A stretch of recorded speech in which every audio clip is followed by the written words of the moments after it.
I sitting in class on my first day at Bifong University, and my teacher, this old dude with salt and pepper hair, was giving us the most terrifying orientation speech ever. Basically, you're all about to get teleported to a battlefield full of monsters and aliens. Build a base, raise an army, try not to die. You have 10 minutes to chicken out. Cool, cool, cool. Totally normal college stuff. Kids around me started freaking out. Some were like, my parents scraped together 200 gold coins, I'll give it a shot. And others were straight up crying going, teacher, delete my class, I choose life. Can't blame them honestly. Being a lord without money is basically signing up to be monster food with extra steps. Now here's the thing. I had no idea what anyone was talking about. Aliens, lord class, battlefield. I understood every single word individually, but together they made zero sense. I looked around. Same school, same classmates, same grumpy old teacher. Then it hit me like a truck full of bricks. I got ice-guyed, transported to another world, different timeline, whatever you want to call it. And guess what came with me? Nothing. No memories from this body's original owner. No cheat system. No mysterious grandpa living in a magic ring. No. Ding. Congratulations, host. Nothing. Nada. Zilch. I'm standing here with the combat readiness of a wet napkin, about to get thrown into a death arena. So naturally, I rushed to find the teacher. Sir, please, delete my lord class. I am begging you. But nope. My buddy Long Tao, this round little dark-skinned bowling ball of a human, blocked my path. He grabbed me with this intense look and said, Linny, you must survive out there. Once my territory grows, I'll definitely come help you. Real touching. Very wholesome. 10 out of 10 friendship moment. Except, and I obviously didn't know this at the time, this chunky little traitor was actually a reborn guy from 300 years in the future. In his past life, apparently, I was some legendary lord who dominated everything, and I let him farm crops safely in my backyard. He lived 300 years in luxury because of me. But did he appreciate it? No. He's mad because he was just a farmer and didn't get to become a god. Bro, your territory trait was garbage tier. Without me, you would have been dead in the first month. But sure, blame the guy who kept you alive for 3 centuries. Makes total sense. So while this ungrateful meatball was secretly plotting revenge against me for the crime of keeping him alive, I shoved him aside and sprinted toward the teacher. Teacher, I want to cancel. Whoosh. Golden light beams crashed through the ceiling and wrapped around every student. The old man got all dramatic, puffing out his chest. Go forth on your great and glorious Lord's journey. Great and glorious my butt. I watched my body dissolve into light like a budget Thanos snap. I felt like a kindergartner who just got told, surprise, today's your college entrance exam. The universe literally said, LOL no refunds. Everything went spinny, like getting stuffed into a washing machine on turbo mode and launched off a cliff. While falling through the void, I remembered my dead old man once told my fortune. Said when I meet my villain, I'll skyrocket to greatness. So there I was, tumbling through interdimensional space, screaming internally, where's my cute little villain? Come save your grandpa. Then I woke up on the ground. Wet grass, fresh air, sunshine through the trees, little red berries glowing on bushes. Actually kinda nice. Like a fantasy screensaver. The only building in sight was this janky little stone hut glowing faintly. And then, finally, a voice pinged in my head. Ding. Template loaded. Enter the Lord's Hall to begin. Welcome to the trial battlefield, rookie. You have 30 days before the Rookie King trial. Build your army. Expand your base. Recruit heroes. Entertain the gods with your suffering. Oh, and one more line popped up at the very end. Bloodline match successful. System loading. Wait. System? I opened my inventory hoping for a miracle. 10 silver coins. 10. I literally just heard some kid bragging about having 200 gold coins. I couldn't even afford the loose change of his loose change. My financial situation wasn't rock bottom. It was underneath the rock, buried in dirt, crying. Okay, let's just figure out what we're working with here. I walked into my so-called Lord's Hall. When I pushed the door open, the entire building shook like it was about to file for structural divorce. If a strong breeze showed up, this place would collapse and apologize on its way down. Inside, one tiny wooden table. That's it. If a rat wandered in here, it would spit on the floor twice out of disgust and leave. Then I remembered, right before landing, I heard something about a system loading. My golden finger. My cheat code. System. I know you're in there. Show yourself. System loaded. Task complete. Leaving host consciousness. See ya. Wait, what? You can't just leave. At least tell me what you do. Alright. When the host makes contact with fate enemies who have special qualities, it activates the Senior Citizen Assistance function. More enemies equals stronger effects. Okay, bye for real. Senior Citizen Assistance? Senior Citizen? What am I, a retiree at a community center? I yelled at the void a few more times. Nothing. The system literally ghosted me like a bad dating app match. Fine. Fine. I pulled up my territory info screen. Level 1 Lord's Hall. Population 1.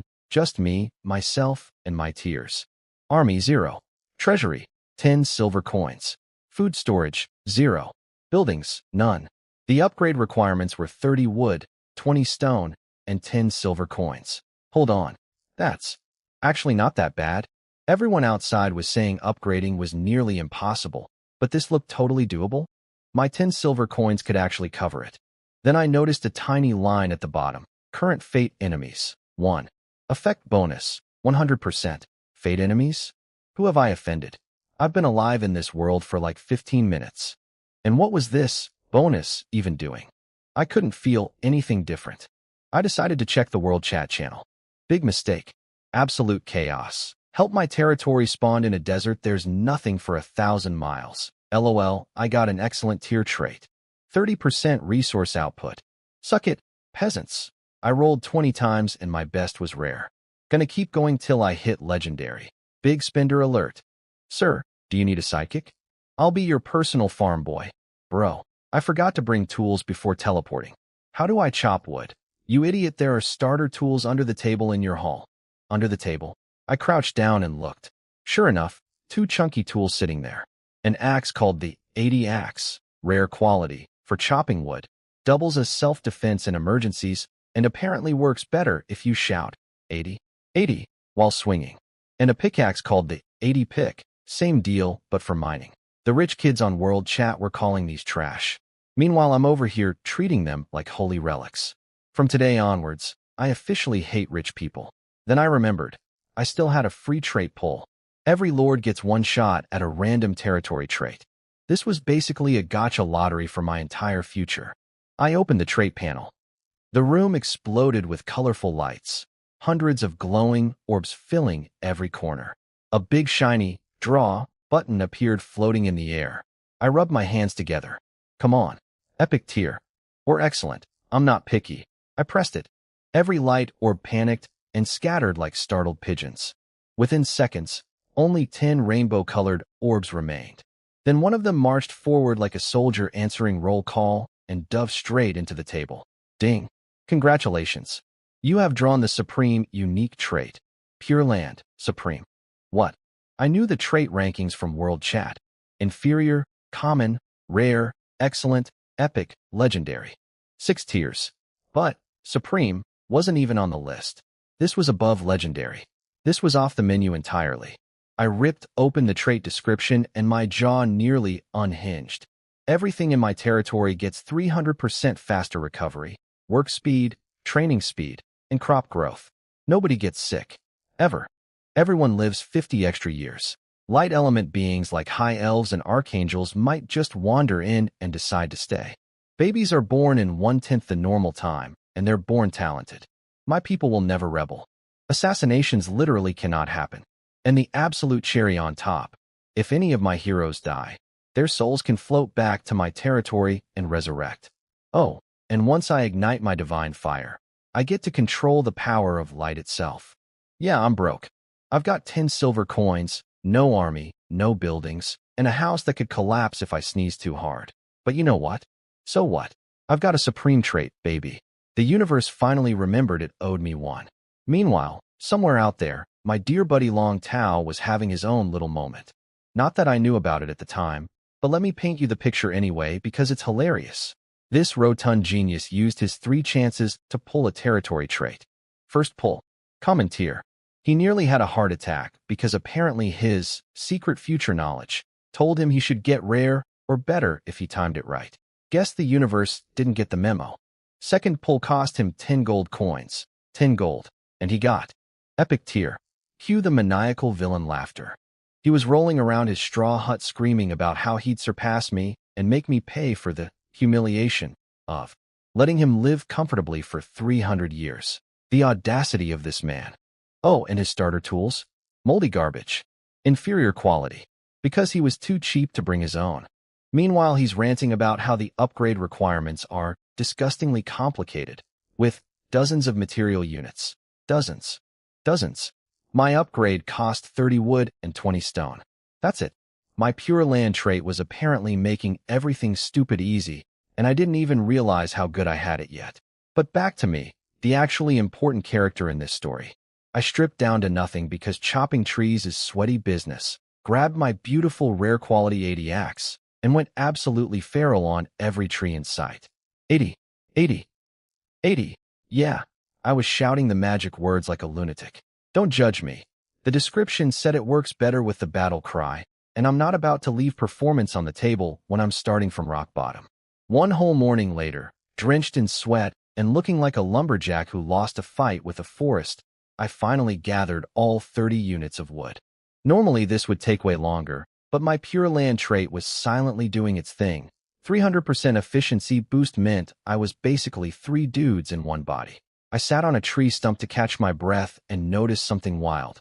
I wasn't even that tired. A little hungry, sure, but my body felt like it had a built-in energy drink dispenser. That 50-year lifespan extension wasn't just live longer. It was a full-body upgrade. Stamina recovery on steroids. Then I checked my personal stats on a whim. Level 6. Every other lord out there was sitting at level 0. Nobody had built barracks yet. Nobody was hunting monsters. Everyone was still scrambling for twigs and rocks. And here I was, already level 6, just from existing inside my own territory. My Pure Land was basically giving me free XP for breathing. Body stats? All 3s across the board, with agility at 2.8.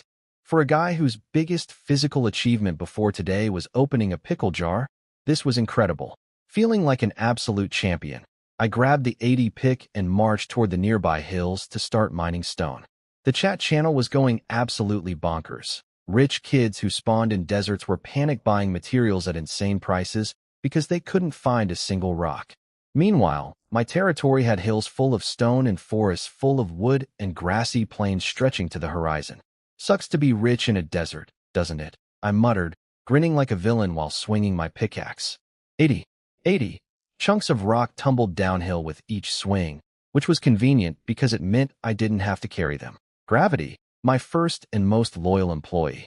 By sunset, I slammed the last stone block free and pumped my fist. All resources collected. 30 wood, 20 stone, 10 silver coins. Everything I needed to upgrade to level 2. Someone on World Chat mentioned that the first lords to upgrade get bonus rewards. My competitive little gremlin brain lit up like a Christmas tree. But then, right as I was about to haul everything back, Jiro HHH, thundering hooves. Deep, angry bellowing, coming from the other side of the hill. My soul nearly evacuated my body. No soldiers, no walls, no weapons besides a mining pickaxe. If monsters were attacking my base right now, my supreme trait might as well be a participation trophy. I army crawled to the hilltop and peeked over the edge like a terrified prairie dog. Down in the basin below, about 30-something wild bulls stampeding around. The big ones in front were doing all the roaring, and the rest were just vibing, eating grass. Herbivores. They were just cows. My heart climbed back down from my throat. You dramatic idiots scared me half to death. But actually, 30-plus cattle? That's a gold mine. Once I had soldiers, I could hunt them for food or even try to domesticate them. Free-range protein, baby. The grasslands beyond were dotted with more animal herds too. My territory was basically sitting on top of a nature buffet. But first things first, I loaded up the last stones, stared at my 10 silver coins with the intensity of a man about to make the best purchase of his life, and pulled up the upgrade screen. Time to stop being a homeless lord with a fancy trait and start being a homeless lord with a level 2 fancy trait. Do you want to spend 30 wood, 20 stone, and 10 silver coins to upgrade your lord's hall? No, I collected all that stuff for decoration. Yes, obviously upgrade. The resources in my yard and the coins in my hand dissolved into sparkly little stars, flew across the air like tiny comets, and slammed into my crappy stone shack. White light swallowed the whole building, and it started morphing like one of those weird squishy toys. Finally, no more being a one-man construction crew. Level 2 means I can recruit farmers, employees, minions, people who are not me doing the hard labor. Because let me be clear, a lord who does all his own chopping and mining isn't a lord. That's just a guy with a fancy title and back pain. 1 minute later, ding. Upgrade complete. You are the fastest human lord to upgrade this session. Rewards: Rare Troop Blueprint X1, Purple Crystal Coins X100, Gold Chest X1, 100 Reputation. I'm sorry. Did you say? Purple Crystal Coins? I didn't even look at my new building. I dove for the silk bag like a seagull attacking a French fry. I pulled one out. Purple. Glowing. Beautiful. It smelled kinda sweet. I bit it. Rock solid. Definitely real. Now let me do the math here, because this is where it gets stupid good. 1,000 copper equals 1 silver. 100 silver equals 1 gold. 100 gold equals 1 purple crystal coin. I had 100 of these bad boys. That's 10,000 gold. 1 million silver. I went from, can't afford a sandwich, to, could probably buy the sandwich shop and the street it's on, in literally 60 seconds. Next up, gold chest. The tier list for chests goes bronze, silver, gold, purple gold, legendary. So gold is mid-tier. Not amazing, not terrible. I lifted the lid like I was peeking at a bride's veil on wedding night. Inside, a class change scroll. White robe blessing master. Excellent quality, light element support class. Buffs and healing type stuff. Honestly, a support class? For me? The guy with no one to support? I've got 0 soldiers, 0 heroes, and my total population is literally just me arguing with myself. But hey, excellent quality isn't bad, and my Pure Land trait loves light element stuff. I tucked it back in the chest for a future minion to use. No point wasting it on myself when something better might come along. Oh, and the chest didn't disappear after I opened it. Free storage box. This broke lord appreciates any free furniture. Then I finally looked up at my new crib. The sad little stone shack had transformed into an actual proper stone house.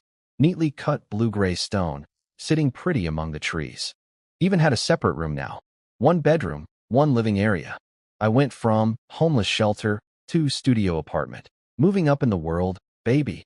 A ring of white light exploded outward from above my territory, expanding my controlled area to double its previous size. No more building restrictions. I could put stuff wherever I wanted now. But then, and this is where things got spicy, boom. Lightning cracked across the darkening sky, and every single lord on the entire battlefield got a message hammered into their brains. Congratulations. Human Lord, Lin Yi, has upgraded his territory first. Rewards: Rare Troop Blueprint, Gold Chest, 100 Purple Crystal Coins, 100 Reputation. All other lords, keep trying for second place. This announcement played 10 times in a row. Like the universe itself was making absolutely sure nobody missed my name. I basically got a global push notification with my face on it. World chat erupted. Who is this guy? Lin Yi? Never heard of him. He's not from any noble family I know. Even the 7th prince is in this trial, and he didn't upgrade first. Maybe he's from some secret wealthy clan? Wealthy? Have you seen the marketplace? The big families bought up everything. Where'd he even get his materials? Forget all that. Did you see the Rare Troop Blueprint? Somebody get me this guy's contact info. Can't reach him. His social settings are on default privacy. That last part was just me being technologically illiterate and forgetting to change my settings. Accidentally playing hard to get. Genius move, honestly. Then more announcements rolled in.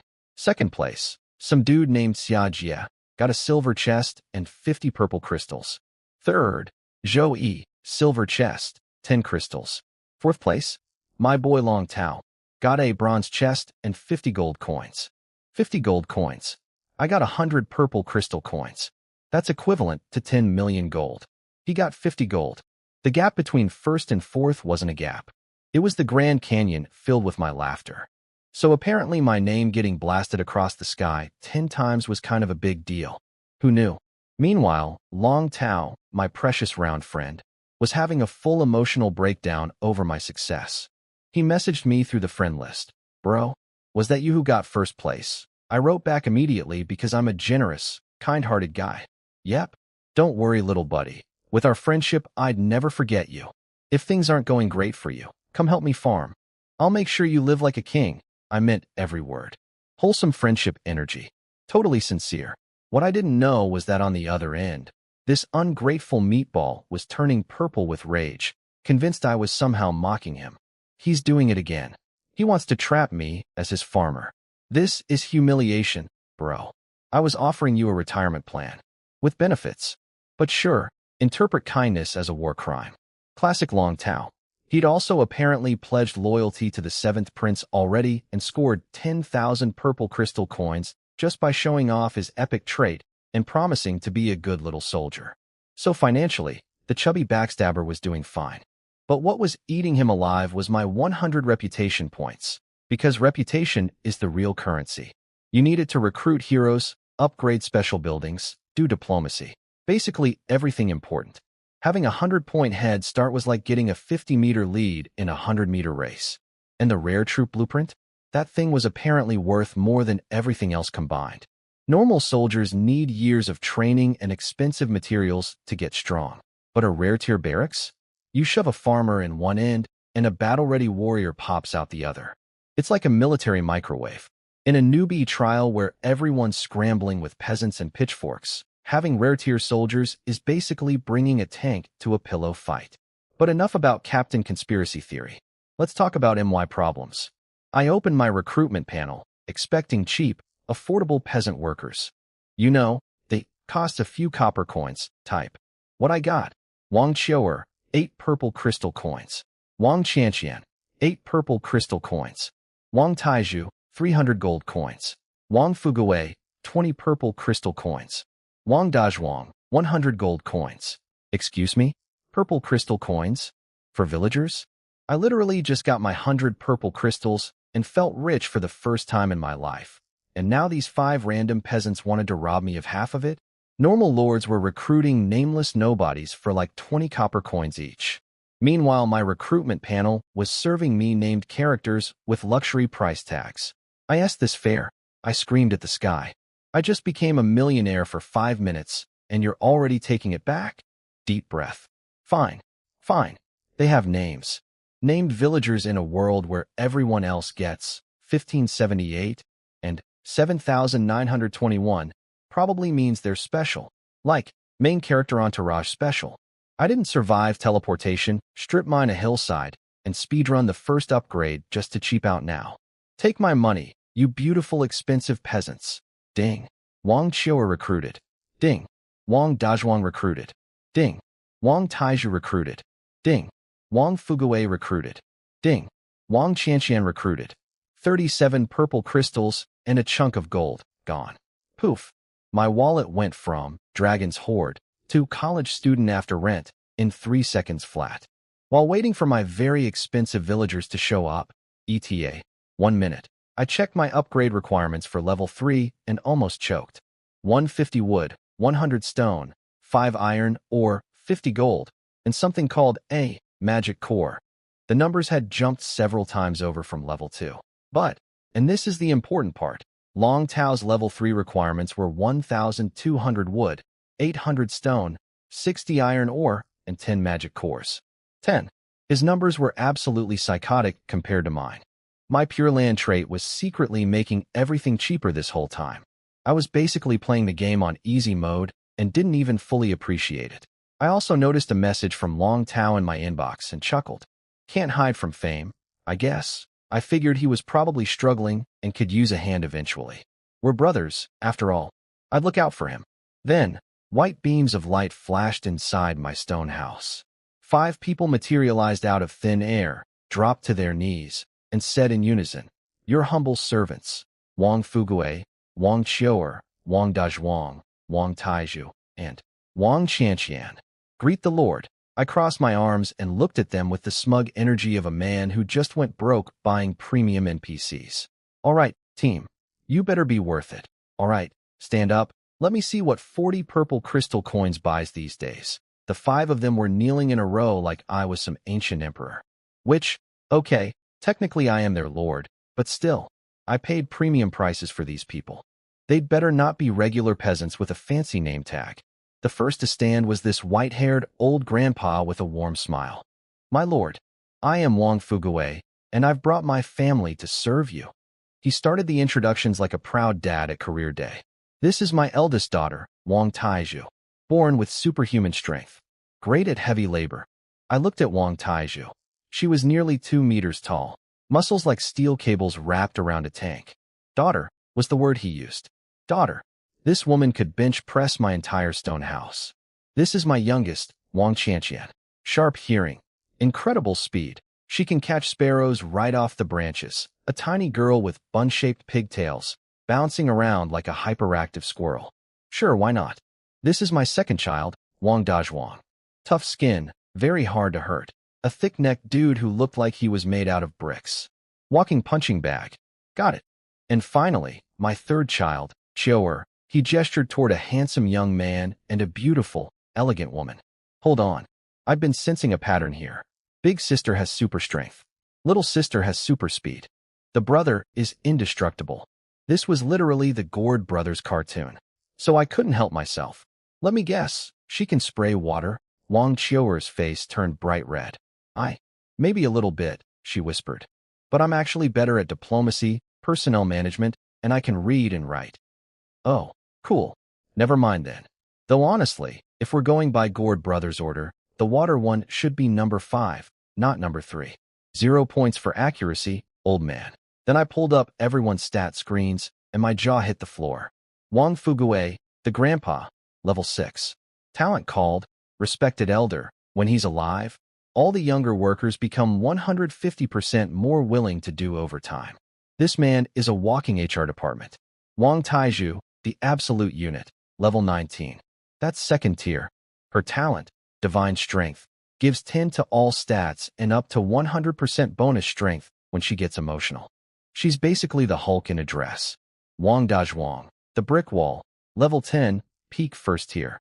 Talent, best coach. When assigned as a training instructor, training effectiveness goes up 800%. 800%. This man doesn't train soldiers, he manufactures them. Wang Chioer, the pretty diplomat, level 8. Talent 1, well-educated, 800% boost to personnel work. Talent 2, beautiful, described as a woman's ultimate top-tier trait, though may cause other men's work efficiency to drop. She's so pretty she's literally a workplace hazard. Wang Qianqian, the tiny gremlin, level 10. 3 talents. Enhanced senses at 500%, jungle stealth at 300% plus speed boost, and the ability to detect if someone has hostile intent. She's a 12-year-old radar system crossed with a ninja, and 3 of them had hidden talents still locked. My Pure Land trait had turbocharged all of them. Normal untrained people cap out at level 5 or 6. I'd basically gotten a level 19 bodyguard, 2 level 10 specialists, and a grandpa who makes everyone work harder just by existing. 440 purple crystals. That's the deal of the century. The deal of the millennium. I immediately started handing out jobs like a corporate CEO on day 1. Taizhu, you're captain of the guard. Kill anything that threatens us. Chioer, head of personnel. Recruit wandering people, find talented ones. Dazhuang, chief training instructor. Turn peasants into warriors. Qianqian, head of reconnaissance. Scout enemies, prevent ambushes. Old man Fugui, acting village chief. Manage everything else. All 5 of them hit the ground with their knees again. Fugui was literally crying tears of joy. We will serve you unto death, my lord. Ding. Loyalty increased to 100 due to promotions. Ding. Work efficiency boosted 200% for the next 2 weeks due to high morale. Wait, I just gave people job titles and the system rewarded me for it? I didn't do anything. I just pointed at people and said words. Being a lord is amazing. I told Fugui to sort out sleeping arrangements for the night, rattled off tomorrow's resource collection targets, and retreated into my upgraded stone house because the mosquitoes were eating me alive. Nice upgrade though, actual bed now. No more sleeping on the floor like a stray dog. I was just about to drift off when, creak. The door opened. A silhouette slipped inside. Curvy, quiet, moving through the darkness like she was on a stealth mission. My first thought, assassin, intruder. I almost screamed for Taiju to come Hulk smash whoever this was. But then, warm breath near my ear. A faint, sweet perfume. Oh, oh, it was Chior. My lord, she whispered, voice soft as melting butter. Earlier, when you asked if I could spray, were you perhaps hinting at something? I'm sorry. What? I've never done this before. But my father gave his permission. So I've come to attend to you. Her voice trailed from the head of the bed all the way down to the foot. Then my legs suddenly felt cold. My whole body shivered. I couldn't see the details in the dark, but I could feel the situation escalating rapidly. So, this is the Lord lifestyle, huh? I believe the correct response is, nice. Next morning, sunlight through the bamboo window, birds chirping, perfect peaceful wake-up. I opened my eyes and immediately forgot how to breathe. Chior was standing there, holding my clothes, wearing not very much. My lord, you're awake. Shall I help you dress? Oh, yes, thank you. I stood up and spread my arms like a scarecrow while she worked. Then I made the mistake of looking down. White. Everywhere. Very distracting. Cough, cough, cough. Next time, maybe put your clothes on first. Let me just say, thank God for the Pure Land stamina recovery buff. After last night's activities, a normal man would still be in a coma. I was feeling pretty great actually. 300% regeneration is no joke. Yes, my lord, she whispered in that dangerously soft voice, then knelt down to help with my pants. I looked down at her hair, reached out, gently lifted it aside. One more time, if you don't mind. Look, the sun wasn't fully up yet. We had time. Okay. By the time I actually stepped outside, fully clothed, hair fixed, walking like a champion, the sun was completely up and I had zero excuses. All right, everyone. Good rest last night. Time to get to I stopped mid-sentence. My JW dropped. What the? You guys are nocturnal. What happened out here? The empty grass field from last night. Gone. Replaced by mountains of wood, stone, thatch, wild fruits, and vegetables piled everywhere. There were several fat wild boars tied up. And sitting in the middle of it all, 3 shiny, gleaming treasure chests just casually sitting there like Christmas presents. I went to sleep for a few hours and woke up to a fully operational supply depot. And there were way more than 5 people running around doing work.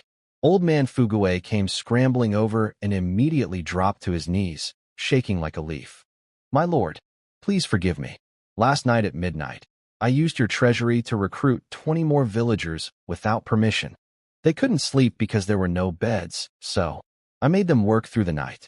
The boars and treasure chests were things they found while gathering resources. I acted without orders. Please punish me. Punish you? Old man, I want to kiss you. No, no, no. You didn't do anything wrong. I'm giving you a bonus. I yanked him off the ground and dusted off his knees. I'd completely forgotten that recruitment refreshes after midnight. This crafty old grandpa remembered, spent my money, put the new hires to work immediately because, well, they can't sleep anyway, and by sunrise had accomplished more than I could have done in 3 days solo. His respected elder talent wasn't just making people work harder, it was making them work through the night. Willingly, with enthusiasm. And honestly, the old man's management was tighter than anything I could have done. He thought of everything while I was busy, being attended to. You get 50 gold coins in your own personal house. Free upgrades forever. You're old. You need good rest, I announced. Fugue tried to refuse. My lord, since arriving at your territory, I feel 50 years younger. My back doesn't hurt. My legs don't ache. Take the reward. That's an order.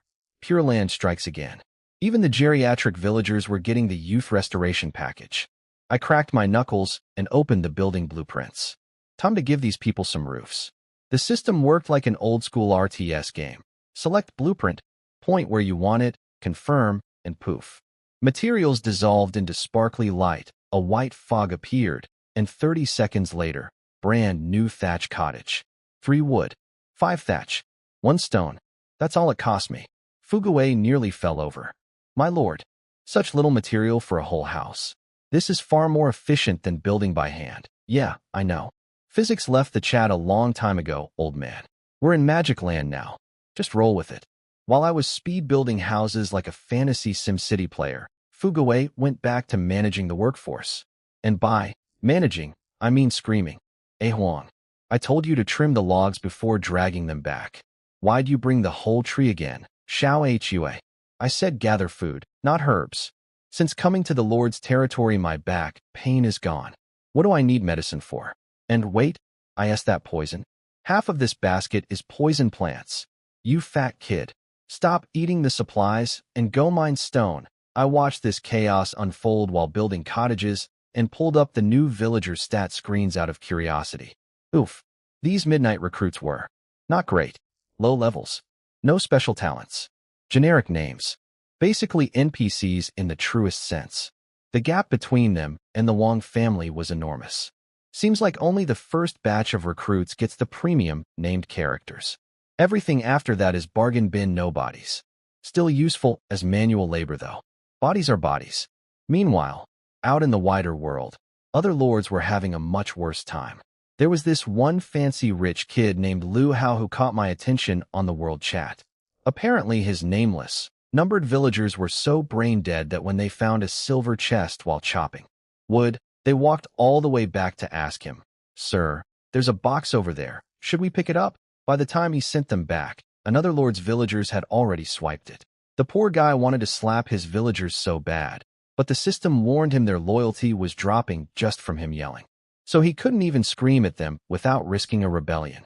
Meanwhile, MY people's loyalty was permanently maxed at 100 because Pure Land literally makes everyone love their lord forever. I could curse them out daily, and they'd thank me for the motivation. Named villagers with special talents, hidden abilities, high levels, and undying loyalty.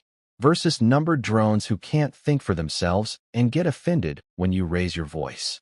It's not even the same game anymore. I looked at my growing village. Houses popping up, resources piling higher. Taiju carrying logs the size of telephone poles on each shoulder, Qianqian darting through the forest like a tiny ninja, Dazhuang already organizing the new recruits into exercise lines, and Fuguwei orchestrating the whole circus with the energy of a man half his age. All right, I grinned, eyeing my rare troop blueprint and those 3 unopened treasure chests. Let's see what other goodies we've got. Meanwhile, out in the world, Long Tao was having a eureka moment because he finally recruited one named villager after burning 100 gold coins. He was literally crying tears of joy over a single dude. 1.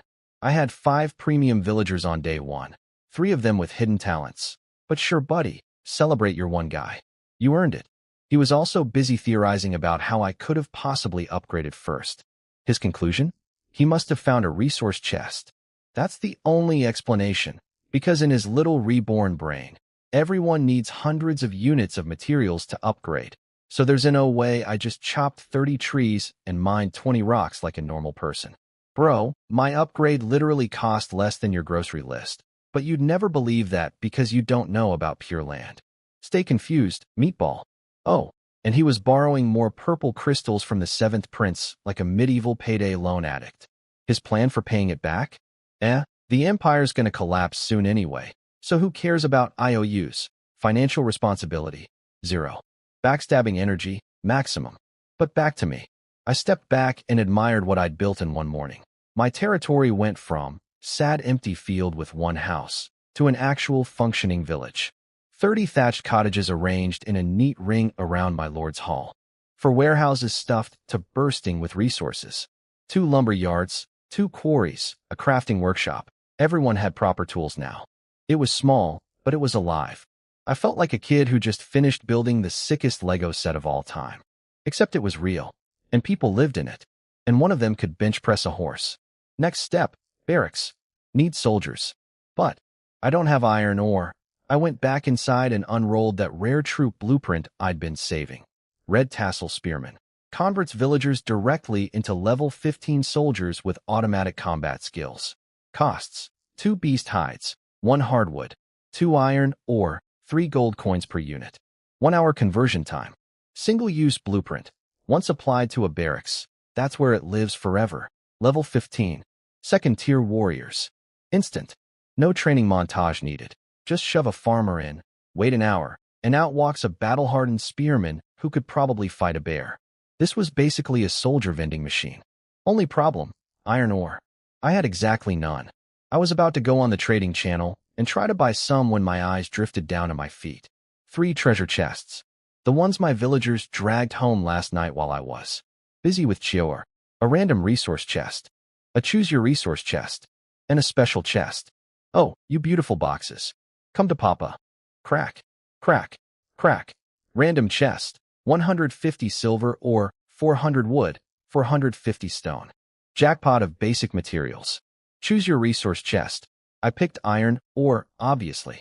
200 units. 200. My iron ore problem didn't just get solved, it got obliterated.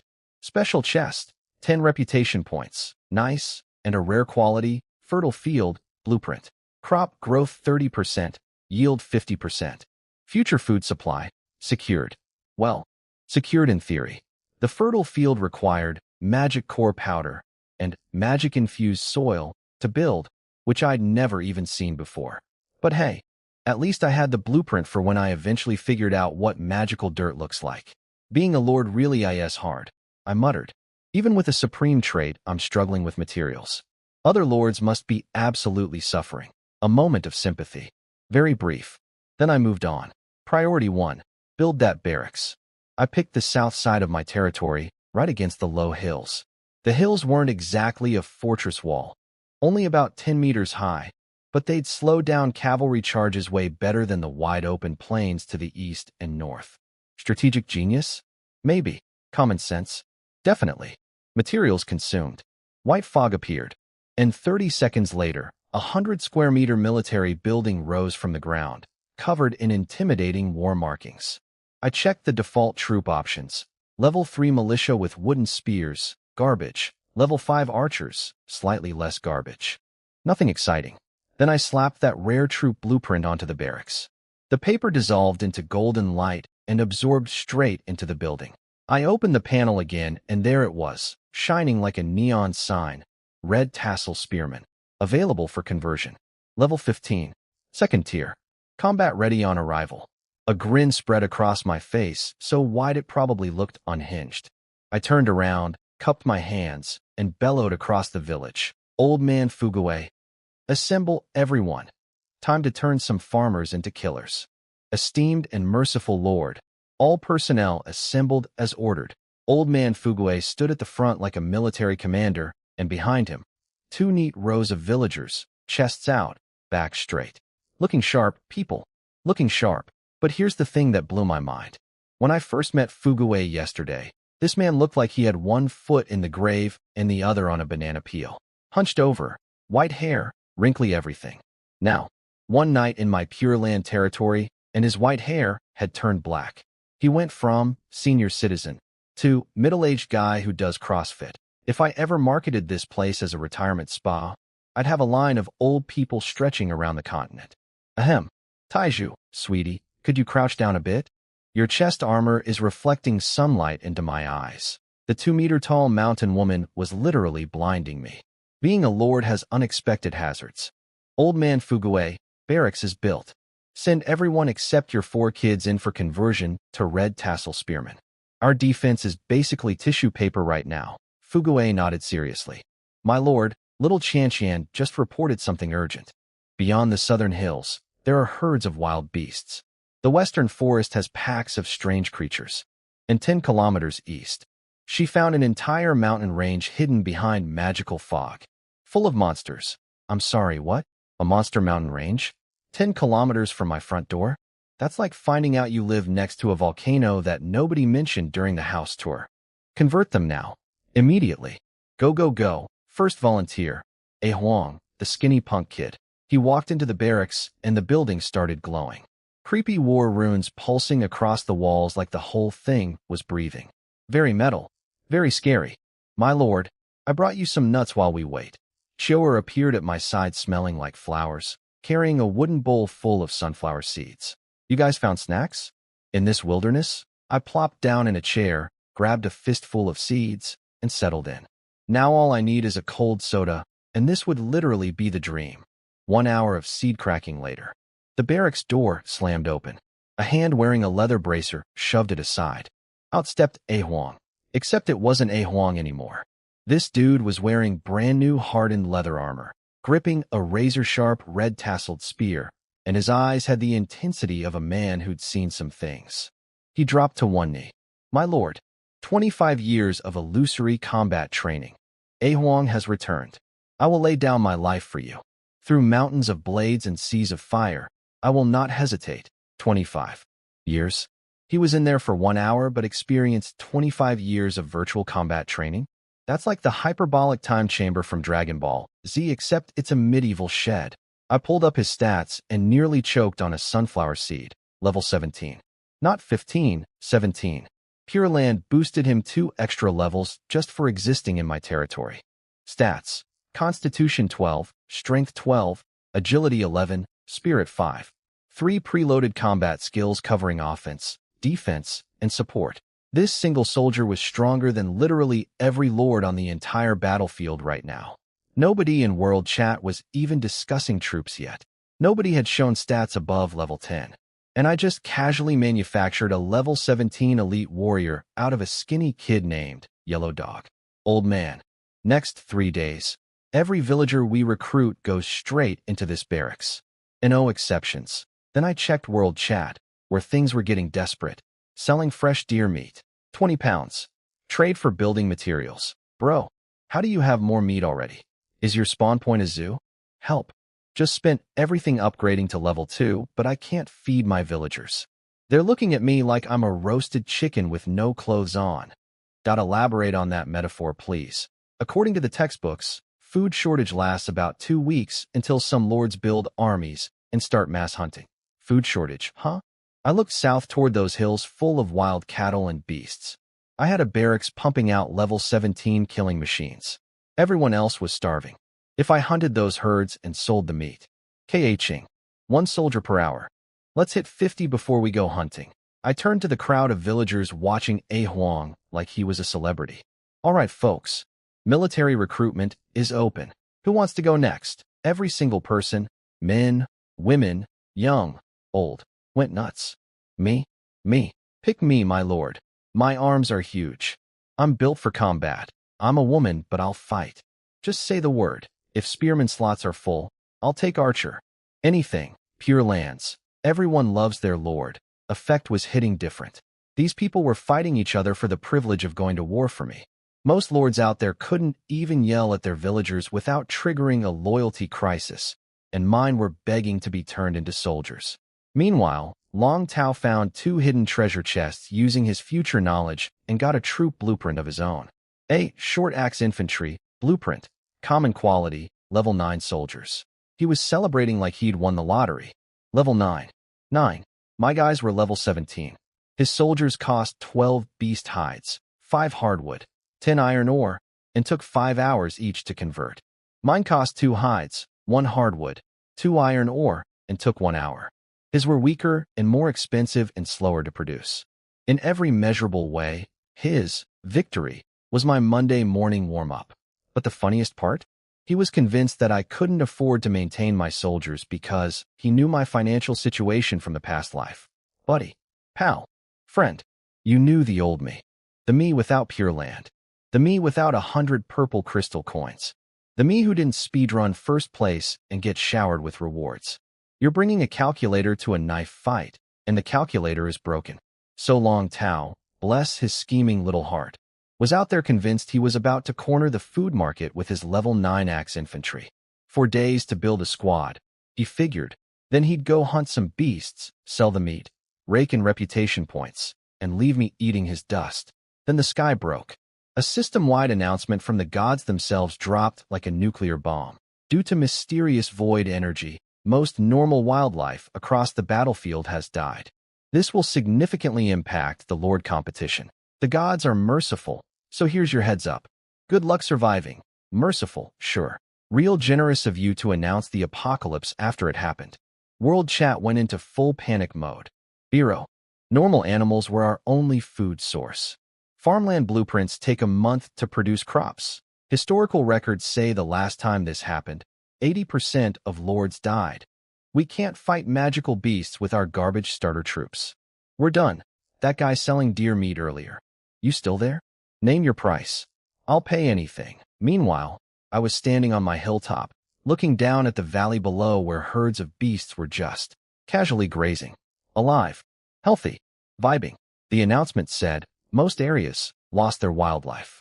But it also said some areas were exceptions. My area was the exception. I looked at the chat. 80% of messages were desperate lords offering insane prices for any kind of food. Then I looked back at my valley full of walking steaks. Then back at the chat. Then back at the steaks. Old man Fuguwe. Recruit faster. Build more soldiers. But I didn't rush out immediately. I'm not book smart about this world, but I'm not stupid. There could be high-level monsters mixed in with those herds. Better to stack up numbers first. So I waited. 3 more days. Chioer kept up her nightly bedtime assistance program. Very dedicated employee. 5 stars. Day 5 of the trial. My territory was unrecognizable. 50 residential cottages. Warehouses bursting at the seams everywhere.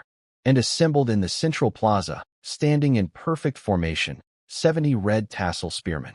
Taiju, my beautiful 2-meter-tall Amazon warrior, stood at the front in beast-hide armor, spear raised to the sky.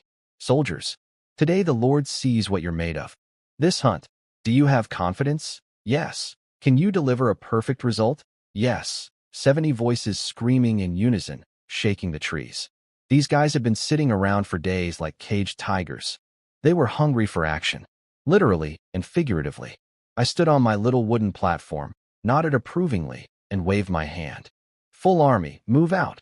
Taiju saluted and started marching the whole squad south. Then, bonk. Old man Fuguwe materialized out of nowhere, leaped into the air, and smacked Taiju on the forehead like a disappointed parent.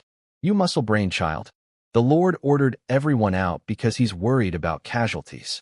You're actually going to leave him here with 0 protection? Leave a squad behind as bodyguards. You walnut. Tieju's face went from fearless warrior to kid caught stealing cookies in half a second. She dropped to her knees. Forgive me, my lord. I was too eager. Please punish me. It's fine, it's fine. Just leave some guys behind and go, honestly? I hadn't thought about that either. Fuguwe was absolutely right.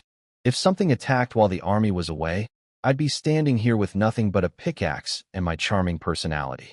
Note to self, read a military strategy book sometime. Taiju grabbed 50 spearmen and charged off toward the hunting grounds. I watched them go, then casually opened my management interface. Oh no. Oh no. Red notification dots. Everywhere.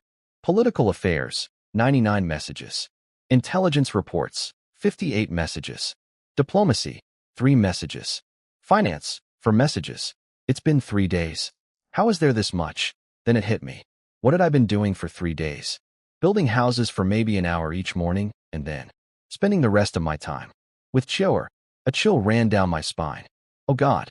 In every TV drama, the emperor who ignores his duties for a pretty woman gets called a fool king. Am I a fool king? Is Fuguwe planning a coup right now? I frantically opened the political messages. Fortunately, no coups. Just a mountain of mundane issues. Your villagers have no convenient water source. Build a well. Blueprints available from treasure chests. Destroying enemy bases or divine quests. Try exploring west. Your roads are terrible. Everyone walks slow. Try exploring east for blueprints. You haven't collected taxes yet. Your villagers would be happy to pay. Training facilities incomplete. Military training below optimal. Villager Li Dachui wants more iron or to improve his blacksmithing. Villager Kai Tushin invented a dance that makes everyone happier. Soldier Away was caught peeping at a comrade bathing in the wilderness. His secret was exposed, and now he's depressed. Your soldiers found an iron treasure chest during patrol. It was empty. You may want to investigate. Away, my brother. You couldn't have been sneakier about it. And who brings back an empty treasure chest? Was it empty before, or did someone swipe the contents? But overall, nothing catastrophic. The management system basically did all the thinking for me. Problems listed, causes explained, solutions suggested. It was like having a built-in advisor AI.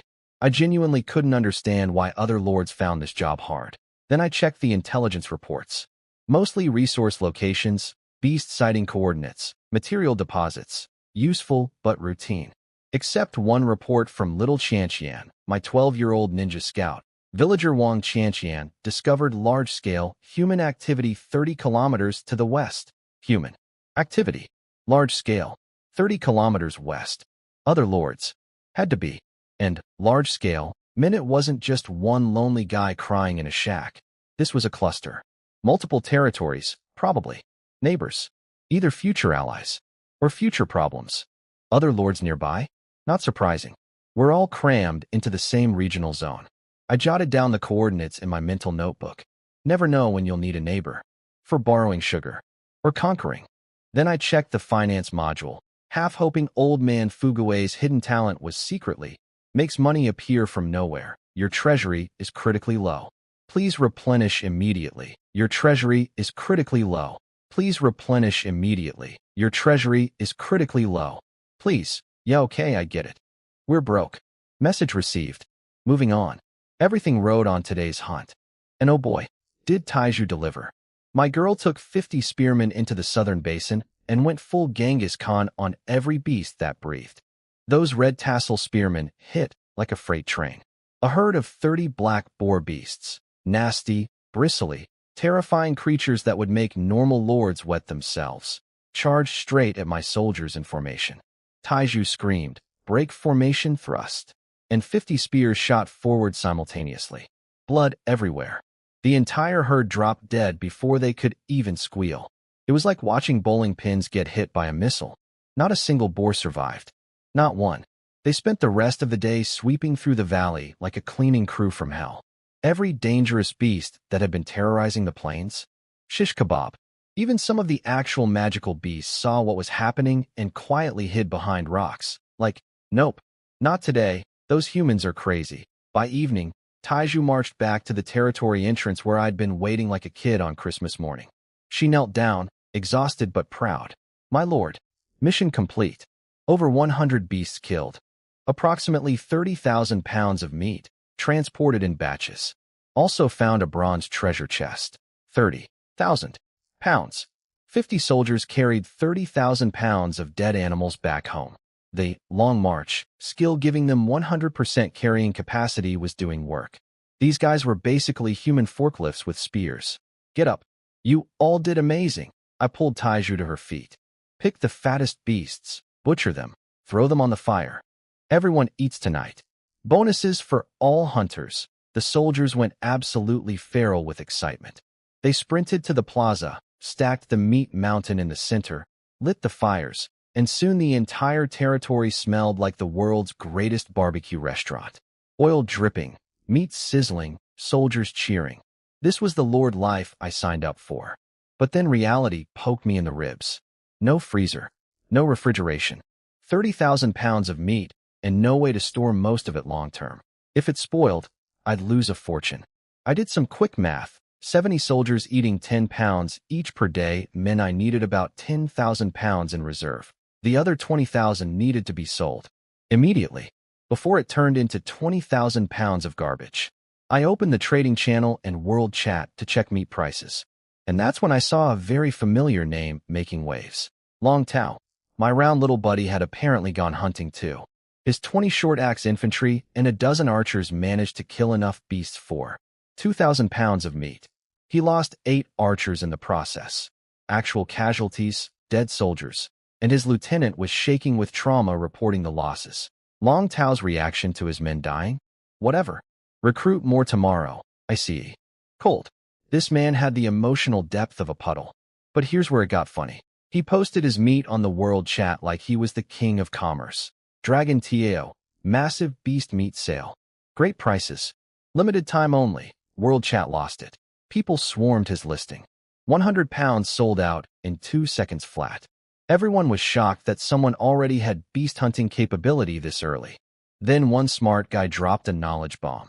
In a food crisis, beast meat could reasonably sell for up to 2 gold per pound as a strategic resource, since it contains magical energy that helps with stamina and leveling. The top-ranking lords, Xia Jia, Lu Hao, Zhou Yi, all typed a single in the chat.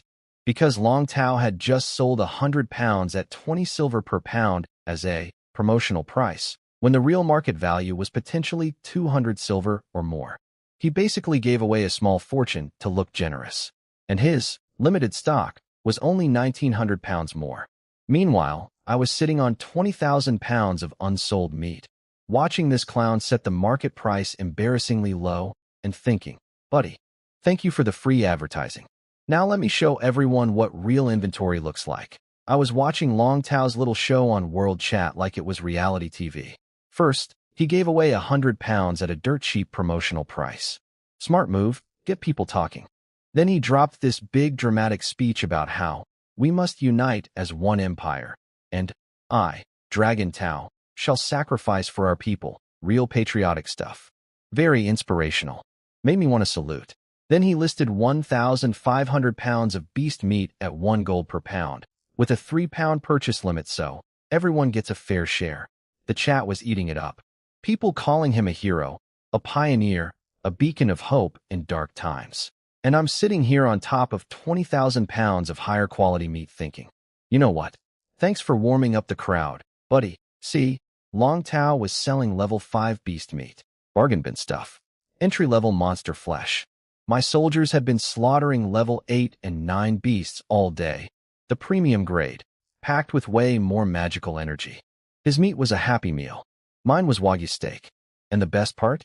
He'd just told everyone the going rate was 1 gold per pound for basic beast meat, which meant MY superior product at 3 gold per pound was going to look like the deal of the century. I waited for his big moment to peak. Watched the chat explode with praise for him. Let him have his spotlight for exactly long enough to feel warm and fuzzy inside. Then I typed my message. Linny, little bro Long Tao's got real big picture energy. Honestly, I was going to be greedy about it, but he's right. We can't profiteer during a national crisis. Since he stepped up, I can't hide in the shadows. So here's the deal. 20,000 pounds of high-grade beast meat. 3 gold per pound. Limit. 1 pound per person. Family. Hop on. I hit send. Listed everything on the exchange. World Chat went silent. Like, actually silent. For the first time since the trial started, nobody typed anything for a solid 5 seconds, which in internet time is basically an eternity. Then it detonated. 20,000? 20,000 pounds? Big bro Lenny, do you need a grandson? I have a rare tier territory trait. I'll be your grandson. I must be dreaming. Let me go grope a female villager to check. Wait, I haven't woken up yet. Gonna geo try. How is this possible? It hasn't even been 7 days. Even legendary traits can't produce this kind of military power this early. Scammer. Long Tao only charged 1 gold, and Lin E charges 3. Boycott him. This idiot didn't realize my meat was level 8 to 9, double the quality. You moron, level 9 beast meat has way more energy than the basic stuff Long Tao was selling. 3 gold is a steal. Thank you, Lord Lin Y. He could have sold to nobles at 10x the price, but he gave it to US common people. Crying, can I be your concubine? Or like, a secretary? Anything. From this day forward, Lin Y is my father. Forget being his son. I'd be his territory's dog, and still have higher social status than most lords. And then, the collateral damage on Long Tao began. Wait, did Long Tao mix in regular animal meat with his beast meat? I was in such a rush I didn't check. I got scammed. Yeah, his stuff was basic level 5 garbage, and he snuck in normal wildlife meat. Meanwhile, Lin Yi's selling pure level 9 premium cuts at only triple the price. Long Tao, you fraud. Long Tao said for the Empire, but that snake was just profiteering. Look at Lin Yi. That's real generosity. If I ever buy Long Tao's meat again, I'm literally a dog.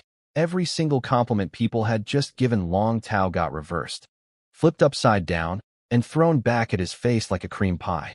The same crowd that called him a hero 30 seconds ago was now calling him a con artist. And every insult aimed at him came with a compliment aimed at me. Without even trying, I'd become the people's champion, and Long Tao became the people's punching bag. Somewhere out there, I knew my chunky little friend's blood pressure was hitting numbers previously thought impossible.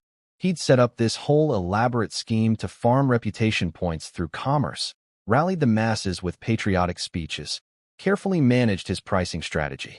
And I walked in, dumped 20,000 pounds on the counter like a Costco delivery truck, and vacuumed up everything he'd been building toward. The system notification I'd been hoping for chimed in my head right on cue. KHing. Sorry, Long Tao. Nothing personal. Actually, no. It wasn't personal. because I genuinely had no idea he was plotting against me. I just saw a business opportunity and took it. The fact that it accidentally destroyed his entire plan? That's just what we call a beautiful coincidence. Or as my dead old man would say, the villain has arrived, and the eagle is about to soar. Damn it. I closed the chat and stared at my trading account balance with the expression of a man who just realized he sold his Ferrari for the price of a bicycle. Turns out, I played myself. Some helpful expert on World Chat had explained that beast meat was worth about 1 to 2 gold per pound. So when Long Tao listed his garbage tier level 5 meat at 1 gold, I figured I'd be a genius and sell my premium level 8 to 9 meat at 3 gold. Triple the price. What a hustler. What a businessman. Except, high-level beast meat was apparently worth way more than 3 gold per pound. Like, way more. The nobles would have happily paid 10 or 20 gold per pound for level 9 stuff. I thought I was scamming everyone. Turns out, I accidentally became the most generous lord in the history of the trial. The people were literally calling me their father, writing love letters in World Chat, offering to be my concubine. And I'm sitting here doing math, realizing I left tens of thousands of gold coins on the table because I can't read a market. Lost so much money, I muttered. Whatever. You'll all pay me back later. With interest, then ding. Congratulations. Lord Lin E has completed the hidden quest, Trade Tycoon. Attention rating, perfect. Participation rating, perfect. Influence rating, perfect. Reward multiplier, 10x. Final reward, 500 reputation points, 500. I slapped my thigh so hard it echoed across the territory. So that's what Long Tao was after. There was a hidden trade quest the whole time. It all clicked. Long Tao's patriotic speech, his, for the Empire, routine, the carefully staged promotional pricing. He was farming reputation through commerce influence. He'd set the whole thing up, did all the legwork, warmed up the crowd. And I walked in at the last second and stole the entire quest completion. My smile froze. He's gonna hate me for this, isn't he? I genuinely felt a little bad. Back in high school, before the whole ice guy situation, Long Tao was the real deal. When I was in a bad mood, he'd show up with drinks to cheer me up. When I got into fights, he'd stand beside me without hesitation. He was a real friend. I couldn't exactly message him like, "Hey bro, sorry I accidentally stole your hidden quest reward worth 500 reputation, my bad lol." There was no way to explain that wouldn't sound fake. I'd have to find another way to make it up to him later. Anyway, since the quest was already done, time to switch from people's hero to actual businessman. Future meat sales? Price goes up, way up, but I'd keep the purchase limit at 1 pound per person. If rich noble lords bought in bulk, that's basically arming my future competition. No thanks. 600 purple crystal coins total now. Still not enough. Recruiting the Wong family alone burned through dozens of purple crystals. Who knows what else would pop up demanding my wallet's blood. Purple crystals are universal currency. I'd need them for everything going forward. Speaking of wallet problems, I still hadn't paid my soldiers. Second-tier warriors can't be cheap, I groaned. The troop description didn't even list a salary range. Thanks, system. Very helpful. Technically, my Pure Land trait meant my soldiers would never complain, even if I paid them nothing and worked them like slaves. Their loyalty was permanently locked at maximum. But come on, I have a conscience. A small one, slightly bruised, but it's there. Hey Fuguwe, come here. The old man scurried over. Yes, my lord. Take these 120 gold coins and distribute them. Half is a hunting bonus. Half is the first week's salary. Thank you on behalf of the soldiers, my lord. I watched him trot off with the coin chest, feeling pretty good about myself. 120 gold split among 70 soldiers, roughly 1.7 gold each. In purchasing power, that's like 10,000 bucks a week. For a second-tier elite warrior, pretty decent, right? Ding. Your brave red tassel spearmen receive their salary. While the pay is somewhat meager, they are genuinely grateful. Training effectiveness 10% for the next week. Somewhat meager. These guys could bench press a horse, and I'm paying them what the system considers pocket change? How expensive are second-tier warriors to maintain? Oh wait. Someone on the chat said a single beast carcass sells for dozens of gold coins in the outside world. So yeah, 1.7 gold per week for a warrior who can solo kill those beasts is embarrassingly low. Gotta ask Fuguwe about proper pay rates later. I looked up at the night sky, stretched, and caught a whiff of something incredible. My lord, a warm, silky voice appeared behind me. I grilled some beef tenderloin and kidney skewers for you. Please try my cooking. Chioer was kneeling beside me, holding a plate of sizzling meat, looking up with those gorgeous doe eyes. We don't have many seasonings yet, so the flavor isn't perfect.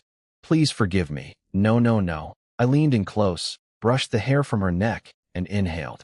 This is the best seasoning. Smooth? Smooth. I grabbed a skewer and bit in.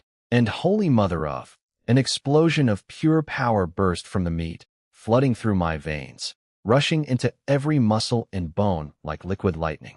My whole body tingled with raw energy. You consumed high-grade beast leader flesh. Experience greatly increased. Beast leader? Tieju's squad killed a boss mob, and this was its meat? No wonder it hit different. Delicious, I nodded, keeping my cool while internally screaming. Chioer beamed, her eyes turning into little crescent moons. She opened her mouth to say something modest. These kidney skewers, though. I gave her a very specific look.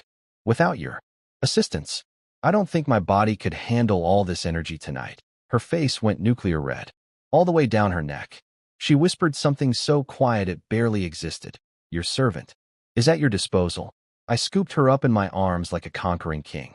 Huh, perfect. You eat some too. Hurry up, tonight. We battle. The weekly quest was dropping in 2 days. Time was precious. Every moment counted. And by battle, I mean exactly what you think I mean. A responsible lord takes care of all his troops, especially the morale department.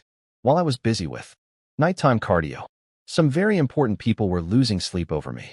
Somewhere at the foot of a mountain, the 7th prince, Xia Jie, sat in his fancy black and gold robes inside a territory that looked like a full-blown medieval city. His villagers were working through the night like zombies with torches, and he had this creepy orange dragon statue in the center that would puff magic smoke at anyone about to pass out, forcing them back to work. Real humanitarian, this guy.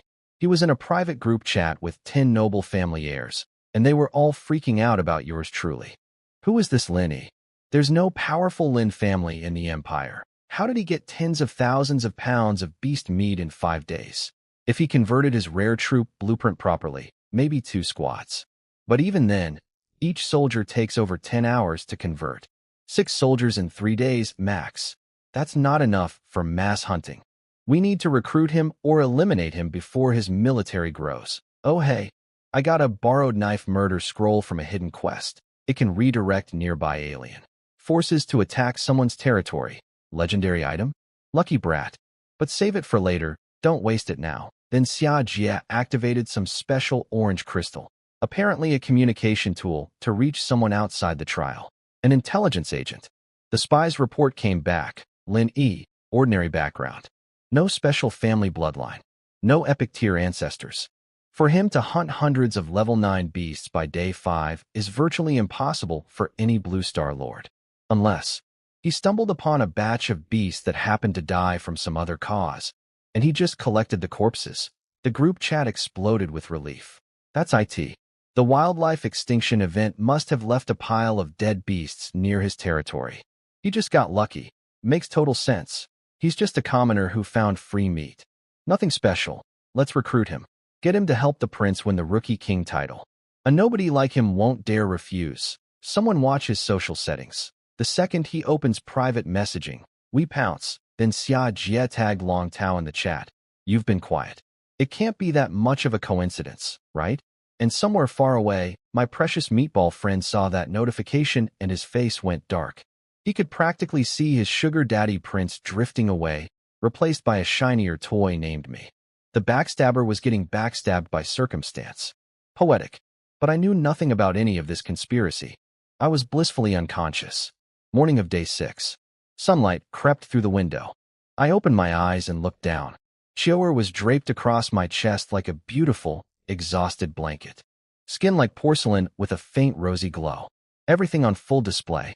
And let me tell you, the tactile evidence confirmed that her beautiful talent was not an exaggeration. Absolutely not. It's only been 6 days since I got ice-guyed, I thought, staring at the ceiling. I've experienced more in less than a week than in my entire previous life of 18 years. Is this even real? I needed to verify. Pinch test. I reached for my thigh and squeezed. Eep, that was not my thigh. Chiyo's eyes flew open, red and watery. My lord, that hurts. I looked at my hand. Looked at where my hand was. That was definitely not my thigh.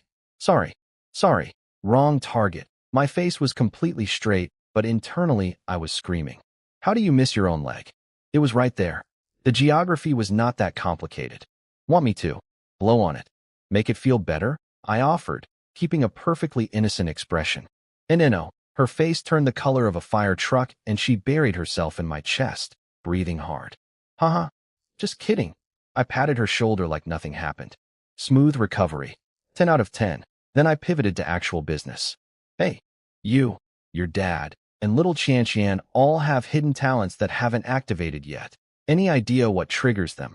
This had been bugging me for days. 3 question marks sitting in their profiles, taunting me. She thought about it. Father said hidden talents only activate when specific conditions are met. But none of us know what those conditions are. Guess we wait then. The beast meat from last night was something else, by the way. After a full night of intense physical activity, I wasn't tired at all. I actually felt like I could run a marathon and then do it again backwards. That stuff about 1 bowl of beast soup equals 10 pounds of normal meat wasn't a joke. It was an understatement. My body was practically vibrating with energy. Time to get up. We've got work. Chiyo immediately hopped to it, searching the room for our clothes, which were scattered in various locations. Across the floor, hanging from furniture. One item appeared to be on the ceiling, which raised questions about physics that I chose not to examine. Day 6. Enemy princes plotting against me. Hidden talents waiting to unlock. An army of elite spearmen growing by the hour. A treasury that needed filling. A weekly quest about to drop. And a very dedicated personnel manager who made sure I started every morning with maximum morale. Life was good. First thing in the morning, I walked outside to find old man Fugue and little Qian screaming at each other like a reality TV family. Father, I found a sealed area in the forest. There's powerful light element energy leaking out. Something incredible is trapped inside. You little brat. You're making this up so you can skip work and stuff your face with spirit fruits in the woods. Look at you. Your power level jumped overnight. You think I can't tell? Why won't you believe me? Because you're a 12-year-old con artist. The second they spotted me, both instantly snapped to attention like soldiers. My lord, good morning to you too. Practicing for a screaming competition, Fugue nervously explained the situation. Qian claimed she found a sealed location deep in the western forest with massive light element energy breaking through. Something powerful was trapped inside, and it might be recruitable. Fugue's counterargument. She was lying to get out of chores and had clearly been eating magical fruits behind everyone's back because her power level had suspiciously skyrocketed overnight. I looked at cute little Qian. Innocent face. Big eyes. The kind of kid who could steal your wallet while you're complimenting her pigtails. Then I checked her stats. Level 20. She was level 10 yesterday. She doubled overnight. Her combined stats were now the highest in my entire territory. The old man wasn't wrong about the fruit thing. But then ding. Congratulations. Villager Wang Qian has triggered a special event. Hidden talent activated. Finally, one of the 3 mystery talents revealed itself. I ripped open her profile so fast I nearly sprained my finger. Free spirit, hidden talent, immortal grade, description, rules cannot bind you. Chains cannot hold you. You are the anomaly in universal law, the wanderer beyond fate's design. All that restricts becomes fuel. All that imprisons becomes a stepping stone. You are freedom itself. Even if the world crumbles, nothing can dull your edge. Effects. Normal seals have 0 effect on her. Normal movement restricting abilities have 0 effect on her. Against rule-type seals and restrictions, negative effects reduced by 1 to 90%. All of the above converts absorbed restrictive energy into experience points. Immortal grade. Not rare. Not epic. Not legendary. Immortal. So that's why her level exploded. She wandered into a sealed zone. Her talent went. LOL what seal? Comma. AT the seal energy, converted it into XP, and she leveled up 10 times in one sitting. The leaking energy, Fugue was skeptical about wasn't the seal breaking down. It was Qian devouring it from the inside out, like a 12-year-old Pac-Man. My brain was already running the calculations. Immune to seals. Immune to crowd control.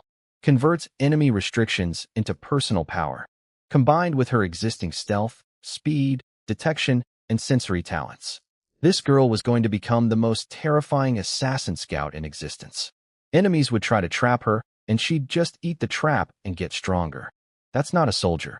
That's a cheat code shaped like a little girl with pigtails. Then it hit me. Wait. If she absorbed the seal, whatever was inside is now free. I nearly had a cardiac event. If some ancient megaboss monster was sealed in there, and Qianqian accidentally set it loose, my lord, Qianqian said calmly, reading my panic like a book. The being inside has no hostile intent. It won't attack us. Oh, thank God. Her hostile intent detection talent confirmed it was safe. Whatever was in that seal was friendly and recruitable. How far is it? I asked immediately. She tilted her head. I ran for about 2 hours to get there. 2 hours. At her speed. With her 200% forest speed boost. That was far. And recruiting anything required me to go in person. Me. The Lord. The guy whose combat contribution to date was eating barbecue and sleeping with Chior. Fugue. I'm joining the hunting squad tomorrow. Get things ready. He gave me this weird, awkward look. What? You worried I'll get hurt? Taiju already scouted the area. It's manageable. No, my lord. It's not that. He glanced at the sun, which was already high in the sky. I'll have the hunting squad leave later tomorrow. Translation. It was nearly noon because I'd been in bed with Chior until now. The hunting squad left at dawn.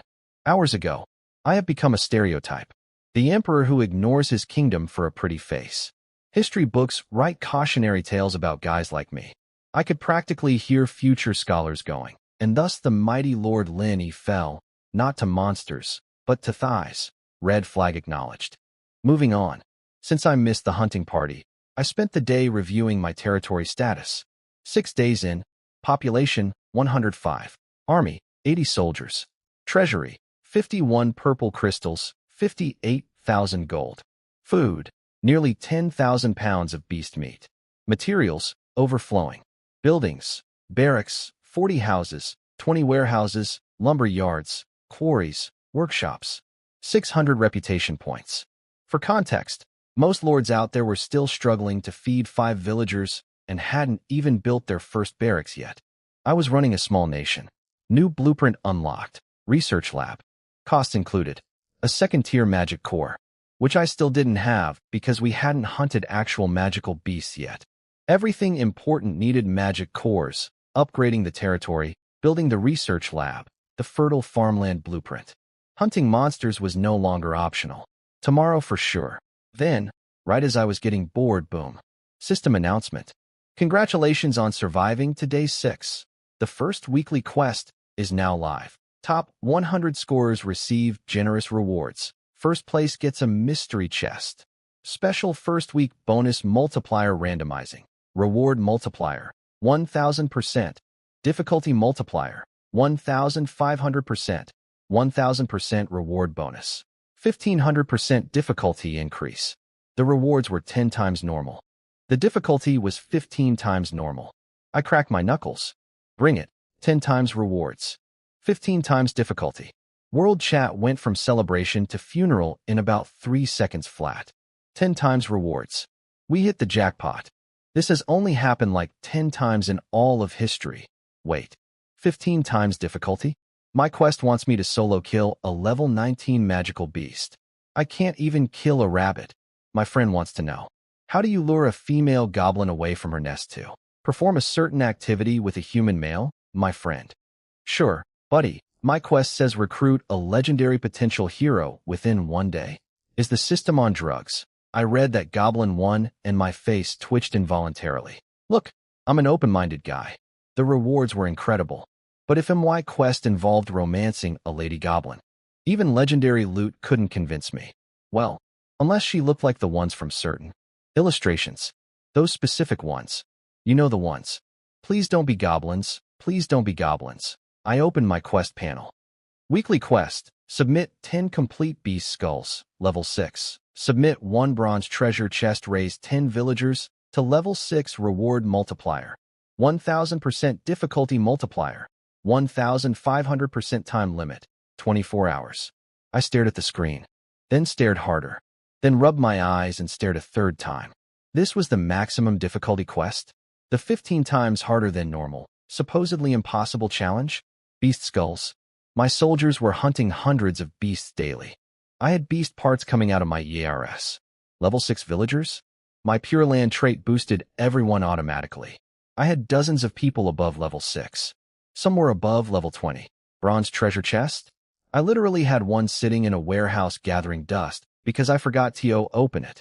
Every other lord on this battlefield was crying, screaming, and questioning whether the system was sentient and evil. Meanwhile, my impossible quest was basically a grocery list of things I already had. Was this a bug? Did the system glitch? Was the entire Blue Star Lord population performing an elaborate prank? It hit me. The quest difficulty must be calibrated to each lord's actual situation. And since my situation was absurdly, unreasonably, cosmically overpowered, the system's maximum difficulty for me was everyone else's Tuesday afternoon. Whatever. Free food goes in the mouth, not under the microscope. Beast skulls. Wait for Tieju's hunting squad to return. Villagers at level 6. Already done. Bronze chest. Found it in the storage warehouse, covered in cobwebs. I was probably the only lord in history who left a treasure chest unopened long enough for it to collect dust. Every other lord would have chewed through the lock with their teeth the second they touched it. While waiting for Taiju, I browsed the chat for intel on heroes. Actual hero class units, not just strong villagers. Turns out, heroes provided army-wide stat bonuses based on their affinity with your troop type. If I found a hero with spearman affinity, my red tassel spearman would get a massive power boost on top of everything else. Problem: recruiting heroes required a tavern building. Getting a tavern blueprint seemed complicated. Everything always needs one more thing I don't have. Now, in the background, the prince's little boy band was working overtime. Long Tao had apparently leaked some secret knowledge. You could spend reputation points to swap your weekly quest for an easier one. The entire noble crew was collectively gathering materials for Prince Xia Jie's modified quest. Rare herbs, thunderstones, special blueprints. 10 rich kids pooling resources for one guy. They'd already hit 30% completion and were smugly predicting the prince would finish by morning and claim first place. One of them asked, "Should we worry about Lenny?" He got lucky with territory upgrades and a meat sale. The weekly quest at maximum difficulty? Even the prince needs our help. Some random commoner? Impossible. Agreed. Forget about him. Long Tao, meanwhile, was having a miserable day. The prince's lackeys wouldn't help him find the herbs he needed for his quest. He was begging in the group chat and getting ignored. The only reason he finally got his materials was because Xia Jie personally bought the last herb and traded it to him, probably just to keep his pet informant happy. Long Tao finished his quest and leaned back with a satisfied smirk. Lin Yi, without noble backing, you'll never crack the leaderboard. The gap between us only grows from. Global announcement. Congratulations. Human Lord, Lin Yi, is the first to complete the maximum difficulty weekly quest. All other lords, keep trying. I submitted 10 beast heads, 1 dusty treasure chest, a list of villagers who were already above level 6 before breakfast. Total time spent, about 20 minutes, most of which was walking to the warehouse. Somewhere out there, Long Tao's face froze mid-smirk like a buffering video, and 10 noble heirs who said, "Forget about him," were all simultaneously choking on their own confidence. What was that about the leaderboard, guys? The global announcement hit like a bomb and world chat went absolutely nuclear. Bro, it hasn't even been half a day and you already finished. Lin God, please accept my humble epic tier territory as tribute for a friend slot. Is he even human? Historical records say nobody's ever completed max difficulty this fast. I heard the 7th prince was about to finish his quest too. Imagine getting sniped again by the same random guy. Anyone who says Lenny should have let the prince win first can kiss my Lenny. Big bro, I'm 18. I can be your maid, your nurse. I do costumes, whatever you like, if Big Bro prefers. The other team. I'm also available. I glanced at that last message and my entire body shuddered so hard I nearly fell off my chair. Thank God my private messaging was still closed. If I opened it, The sexual harassment alone would require a full-time therapist. Besides, I had Chior. Compared to her, every person in that chat was a potato with a typing habit. First place on the weekly quest leaderboard was locked in. Nobody could catch me now. The reward would arrive at noon tomorrow. Easy money. Now business. Tieju's hunting squad came back early today. 7,000 pounds of beast meat total. 2,000 pounds of the premium level 8 stuff, which I kept. The remaining 5,000 pounds of basic level 5 meat, I slapped it on the exchange at 5 gold per pound. But wait, you say, last time you sold premium meat for 3 gold. Now you're selling worse meat for more? Yes. Yes, I am. Because I'm the only supplier. Every other lord needed beast meat to complete their weekly quests, heal their troops, or just not starve. Supply me. Demand. Literally everyone. Economics 101, baby. The meat sold out in 10 seconds. Then the screaming started. 5 gold for level 5 meat. Last time he sold level 9 for 3. I didn't read the description. I just saw Lin E and bought the maximum. I'm ruined. Scammer. Refund. You heartless merchant. Robbing poor students. Don't you have a conscience? Refund 1. Conscience? I looked at my account balance jumping up by tens of thousands of gold coins. I searched deep inside my heart for guilt. Found some. A tiny amount. Like a single grain of rice in an empty warehouse. Most of those buyers knew exactly what they were getting. They just couldn't afford to not buy because I was the only game in town. That's not scamming. That's capitalism, baby. Monopoly pricing. I didn't make the rules. I just aggressively benefited from them. The outrage died down fast. People needed meat. I had meat. End of moral debate. Night fell. Tomorrow was going to be huge. Weekly reward collection and my first real magic beast hunt. I needed cores for literally everything. Territory upgrade, research lab, farmland. No more putting it off. I pushed open my bedroom door, and a wave of perfume hit me like a freight truck made of flowers. Chior was lying on the bed in this sheer white silk nightgown that she'd conjured from somewhere. I have no idea where she found lingerie in a medieval wilderness, but this woman was resourceful. She was posed on her side, one hand propping up her flowing hair, legs crossed, candlelight flickering across every curve like a Renaissance painting came to life. My nose went warm. My brain went offline. There was only one word in the human language adequate for this moment. Chior, you are dangerously attractive. I'll spare you the details. Use your imagination. Next morning, pre-dawn, I stumbled out of the house looking like a man who had fought a war and won, but barely. Fugaway was already up on his wooden watchtower, screaming at villagers like a drill sergeant. Population, 120 now. 100 of those were red tassel spearmen. Growth was still too slow. I needed more bodies. I built 20 more cottages around the territory perimeter. Apparently, later stage population growth depends on villagers making babies with each other. More houses meant more privacy, meant more romance, meant more tiny future soldiers. I was basically building a medieval love hotel district. Urban planning at its finest. Chanchian, come here. The little ninja squirrel bounced over and bowed. Then immediately tilted her head and asked, My lord, I heard the villagers whispering. Is big sister Chior going to have your baby? Can Chanchian play with the baby? How many babies can you make? Children. Say. The darndest things. My face twitched so hard I thought it would cramp. Ask your sister about that yourself. I pinched her little nose and redirected hard. I called you over because I need you to scout the western basin for magic beast trails. Once the sun's up, we're going hunting. Magic beasts. Her eyes lit up like someone offered her candy. Yes, sir. Mission accepted. Her little legs blurred and she vanished into the forest before I could even finish saying, Be careful. Be careful. I yelled at empty air. She'd hear me. Those ears could pick up a whisper from 3 miles away. Now all I had to do was wait for my weekly quest reward to arrive at noon, then lead my army on our first magic beast hunt.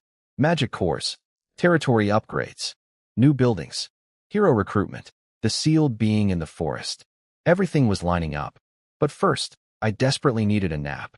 Noon hit. The sky went dark, and the universe spoke. Weekly quest closed. Scoreboard is live. First place, Lin E, 963 points. Second place, Xiajie, 472 points. Third place, Long Tao, 299 points. I didn't just win. I doubled the 7th prince. and nearly tripled Long Tao. This wasn't a competition. It was a nature documentary about a lion walking through a petting zoo. Then came the special first-place bonus. Mystery chest opened. Rewards. Mythical Tavern Blueprint. Hero Recommendation Tokens X20, 100 Reputation. World Chat had a collective brain aneurysm. Mythical? What rank is mythical? Is that above legendary? So legendary isn't the cap? No wonder aliens are destroying us. They've had access to higher tiers this whole time. A mythical tavern. He can recruit mythical-grade heroes. At that level, no Blue Star army could even compete. This trial is going to reshape the entire empire. Meanwhile, Long Tao was staring at his third-place reward. A legendary blacksmith blueprint. And suddenly it felt like toilet paper compared to my mythical tavern. I could practically feel his jealousy through the dimensional barrier. And the seventh prince? Oh, the prince was having an existential crisis. Apparently, there's classified Imperial intel about how Blue Star is basically a livestock farm created by the gods. All civilizations are capped at legendary, level 1 civilization, and in about, roughly right now. The 1,000-year timer is almost up, after which actual god-tier armies descend and harvest everything. But seeing my mythical blueprint gave him hope and terror simultaneously. Hope because it proved the legendary ceiling could be broken. Terror because the guy who broke it was some random nobody who refused to return his texts. His conclusion? Buildings can be seized. Territories can be conquered. Cool, cool, cool. The prince wants to steal my stuff. Adding that to the growing list of people secretly plotting against me while I remain blissfully ignorant. Now, the tavern blueprint. I unrolled it and read the details. The quality tiers went. Extraordinary, epic, legendary, mythical, Holy Spirit, immortal, universal, supreme. 8 tiers above what Blue Star thought was the maximum. And my territory trait? Supreme. The highest possible tier.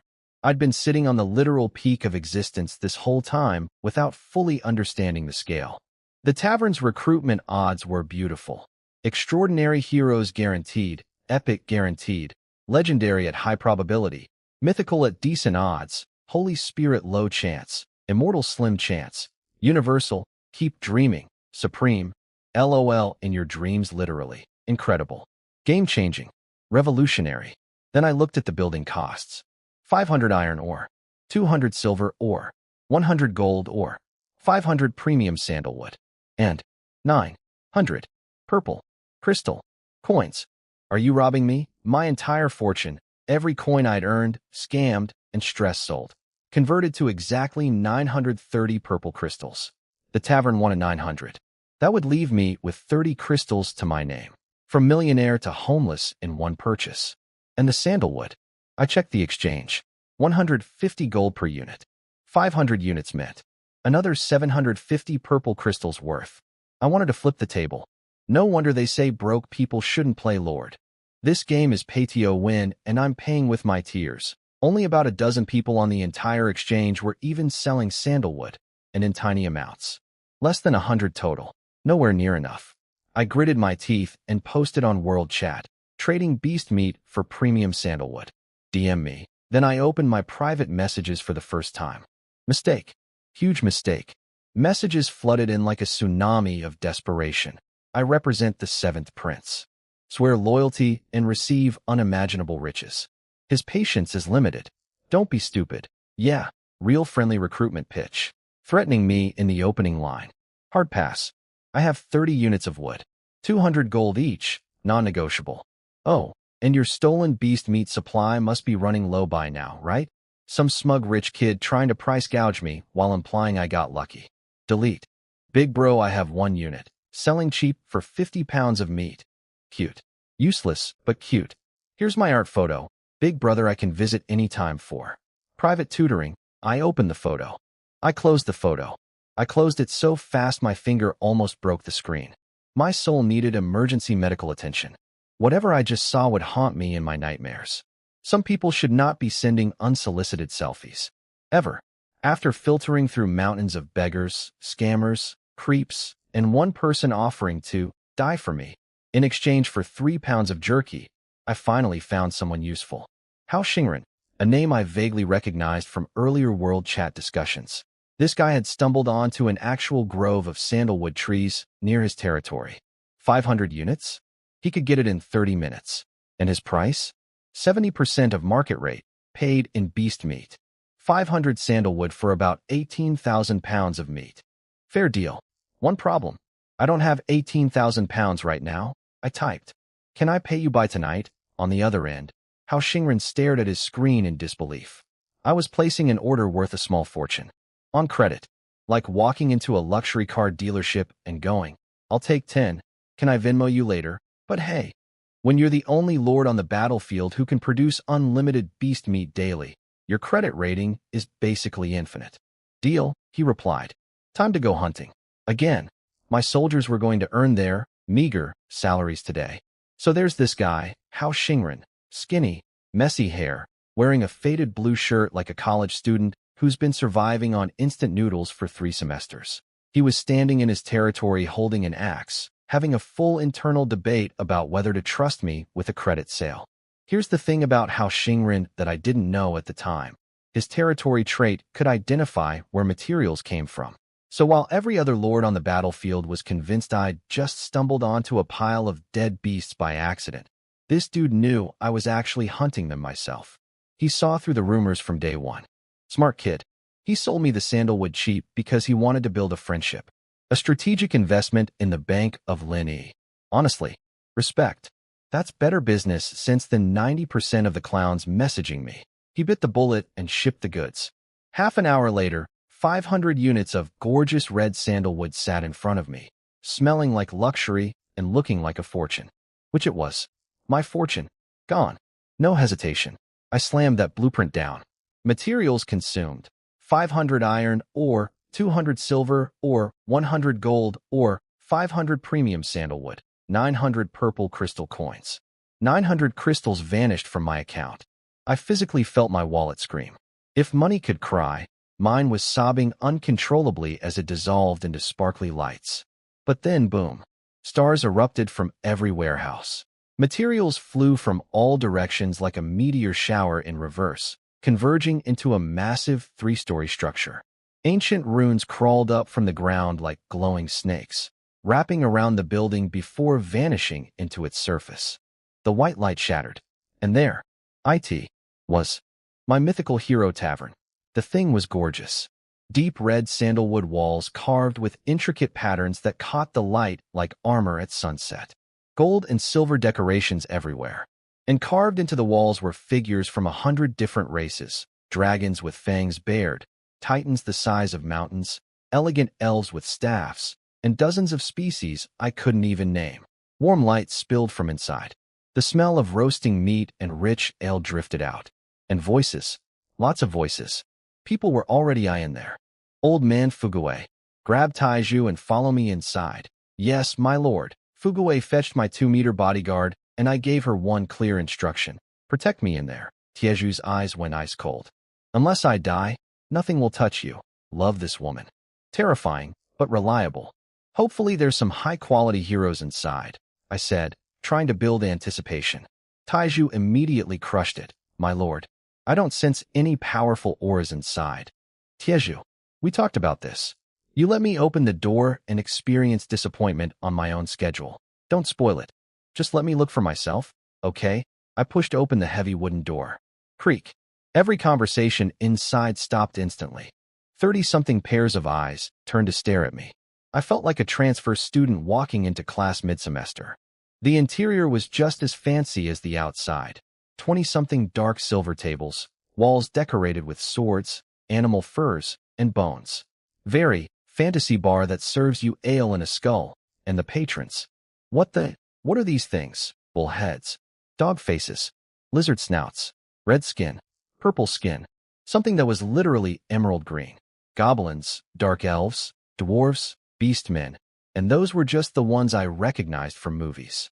The rest looked like someone shuffled a deck of monster cards and dealt them all at once.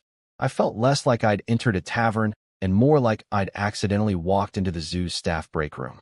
Fugue grabbed my ear and whispered urgently, My lord, watch your words, right? I just called a room full of combat-trained heroes. Things. Some of them were visibly annoyed.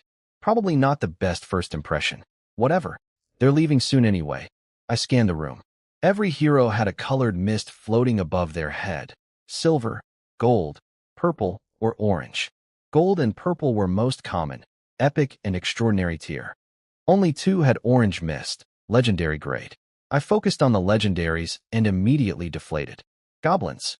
Both legendary heroes were goblins. Now look, legendary is legendary. That's serious power. But goblins are goblins. They breed with anything. No reproductive barriers whatsoever. If I brought a legendary goblin hero back to my territory, within a month my pristine pure land would be overrun with half-goblin everything. My beautiful village would turn into a biological experiment gone wrong. Pass. I looked at the hero recommendation token in my hand. 20 of these babies. Each one could flush the current hero lineup and summon a completely new random batch. Token description: immediately kicks out all current heroes and attracts new ones. Evicted heroes lose all positive feelings toward you, but won't seek revenge. They just teleport back to the hero spirit realm. Tokens expire in about 23 hours. 20 tokens. 23 hours. That meant I could refresh this tavern roughly once per hour and browse 20 completely different hero lineups before the tokens expired. I looked at the room full of goblins, lizard men, and one dwarf who was already drunk and drooling on the table. Next, I crushed the token. Golden light flooded the tavern. Every single hero dissolved into sparkles and vanished. Sorry, folks. Nothing personal. Actually, some of it was personal. I'm not adopting goblins. 19 tokens left. 19 more chances to find someone worth hiring. Somewhere in the hero spirit realm, a legendary goblin was materializing with a confused expression and zero memory of why it felt vaguely insulted. How dare this lord dismiss us? This dump isn't worth our time. I just ordered a rum. Didn't even get to drink it. Pathetic human. We'll find a real master elsewhere. The heroes were big mad about being evicted. Apparently getting into a mythical grade tavern cost them money too, and I just yeeted them out after 5 minutes. But before they could storm off, hold on, I said, pointing at the half-empty glasses on the tables. Pay for your drinks first. What? Check the menu board. Prices are clearly posted. I pointed at the sign above the bar. Cheapest drink, rum. 15 gold coins a glass. 30-something heroes had each grabbed at least one drink. That's hundreds of gold coins just sitting on those tables. I was already kicking them out. Might as well shake their pockets on the way. We will remember this, human. I'm telling everyone in the spirit realm that this tavern is run by the cheapest lord alive. Fine. Take your money. But can I at least get a discount? No. One by one, they slammed coins on the tables with the facial expression of someone stepping in dog poop, then walked through the glowing door and vanished. 10 seconds later, empty tavern, full cash register. Fugue looked at me with concern. My lord, you didn't want any of them? Some seemed quite capable in battle. Quality too low, I explained. We can only house 2 heroes at our current territory level, and these tokens expire in a day. I'm not wasting a slot on some random epic tier lizard man when I might pull a god killer in the next batch. Ah, I see. Flash. New batch arrived. Scan the room. Best quality, legendary. 2 of them. Nope. I waited for everyone to order a drink, ka-ching, then hit the token. Collected drink money on the way out. Refreshed. Next batch. Legendary again. More goblins. More goblins. Was the spirit realm just infested with goblins? Token. Drinks. Money. Refresh. Token. Drinks. Money. Refresh. I did this 16 times. My hero tokens were nearly gone. The tavern had become the most profitable bar in history, not from recruiting heroes, but from selling overpriced rum to people I was about to kick out. My side hustle was scamming the hero spirit realm's entire population 1 glass at a time.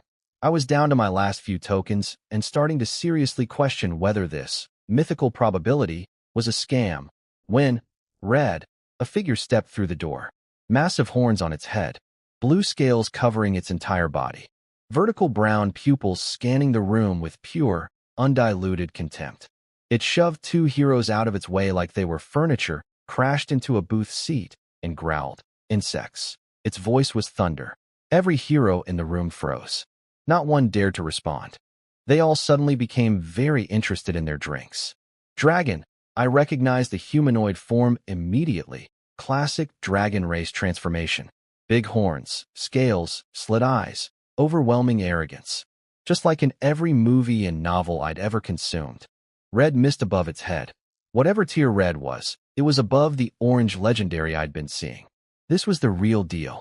I cleared my throat, ready to make my approach. Flash. The tavern door lit up again. Everyone assumed it was just another latecomer, no big deal. Then the tip of a spear emerged from the portal. Black as void, radiating killing intent, so cold it felt like someone poured liquid nitrogen down my spine. The dragon, the creature that had just called everyone insects, leaped out of its seat like a startled cat. Scales bristling, magic surging, eyes locked on the door, ready to cast an escape spell at any second. When a dragon prepares to run, you know something serious just walked in. A hand emerged, slender, white as jade, feminine, gripping that terrifying black spear like it weighed nothing. The spear was 7 feet long, sharp as death itself, red tassel hanging from the shaft, and carved into the base, in bold, ancient characters. Overlord's spear, Xiang Yu. My brain short-circuited. Xiang Yu? As in, the hegemon king of Chu? The legendary warlord? But why is it a woman's hand? Before I could process, a playful, bell-like laugh floated through the portal. My, what a lively crowd. Hope I'm not too late to the party. Bartender, 1 pot of osmanthus wine. 10 pounds of beef. She stepped through. Silver light seemed to follow her like a personal spotlight. Long black hair cascading over her shoulders like a waterfall. Eyebrows sharp as distant mountains. Eyes like stars. Perfect nose. Lips painted the color of cinnabar. Her face was devastatingly beautiful and fierce at the same time. Like a warrior goddess who could kill you and make you thank her for it. And her outfit. Half-coverage silver armor. The kind you only see in video games where the designers clearly had priorities. A waist so slim I could wrap my hands around it. And legs, long, white, smooth, perfectly proportioned, that I was fairly certain were classified as weapons of mass distraction. Above her head floated a cloud of mist so black it seemed to devour light itself. Not silver, not gold, not purple, not orange, not red, black. I had never seen black before. Whatever tier black represented. It was beyond anything that had walked into this tavern. Beyond anything I'd even heard of. Oh Lord, this female hero, old man Fuguwe, grabbed my arm, eyes shining. She uses a spear. She's perfect for leading our red tassel spearmen. Look at her weapon technique. She could train our soldiers and win battles. Bless his practical old heart. He was looking at her spear. I was looking at other things. I slapped his shoulder so hard he stumbled. Old man, great minds think alike. Yes, it's her. Absolutely her. And no question that we are talking about the spear compatibility, right, my lord? Of course we are. What else would I be talking about? You're the lord here. The spear woman's starry eyes cut straight through the crowd and locked onto me. Before I could even open my mouth with my rehearsed recruitment speech, she laughed. Then in a blur faster than my brain could process, her spear was suddenly pressed against my inner thigh. Like upper inner thigh. Very upper. Your eyes are wandering. Lord, that's no way to recruit a hero. She pulled the weapon back casually and strolled to an empty booth like she owned the place. Taiju hit the floor instantly. Forgive me, my lord. I failed to protect you. Poor girl was drenched in cold sweat. She couldn't even see the spear move. The gap between them was like comparing a house cat to a nuclear warhead. It's fine, stand up. Not your fault. My face was definitely red. I got caught staring. In my defense, have you seen this woman? I'm only human. A human with eyes. Fuguwe, go get her the wine and beef she ordered. I straightened my shirt, composed my dignity, what was left of it, and sat down across from her. So interested in me, lord? She leaned back, red lips curling into a smirk. I will admit, something about this tavern feels strangely familiar. But that alone won't be enough to recruit me. Okay, business mode. I waited for Fuguwe to bring a massive platter of roasted beef and a jug of wine. Then I poured her a glass myself, smooth, gentlemanly, totally not nervous at all. A warrior of your caliber wandering the spirit realm clearly hasn't found a worthy master yet. All that power, nowhere to use it. She grabbed an entire cow leg and started chomping like a barbarian queen. Go on, she said through a mouthful of beef. Join a regular lord and you'd be wasted. Ignored. Benched. But with me, I leaned forward. You'd be a general. Command my entire army.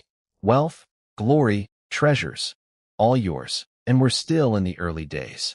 Plenty of enemies to crush, plenty of fame to earn. But most importantly, I smiled my best confident smile. The one I'd been saving. I have a supreme tier territory trait. Thunderclap.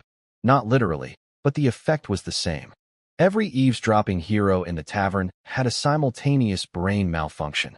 Supreme tier. The highest possible level. The kind of thing only ancient god races possessed. And some random human kid was sitting here claiming to have it. The blue dragon hero nearby activated a lie detection spell on me, then nearly fell off his chair when it came back clean. He's telling the truth. Chaos erupted. Every hero in the tavern started throwing themselves at me. Lord, I'll join you. No salary needed. Just feed me. My lord, want to experience the dark elf special training technique? I guarantee satisfaction with every position. Me beast man.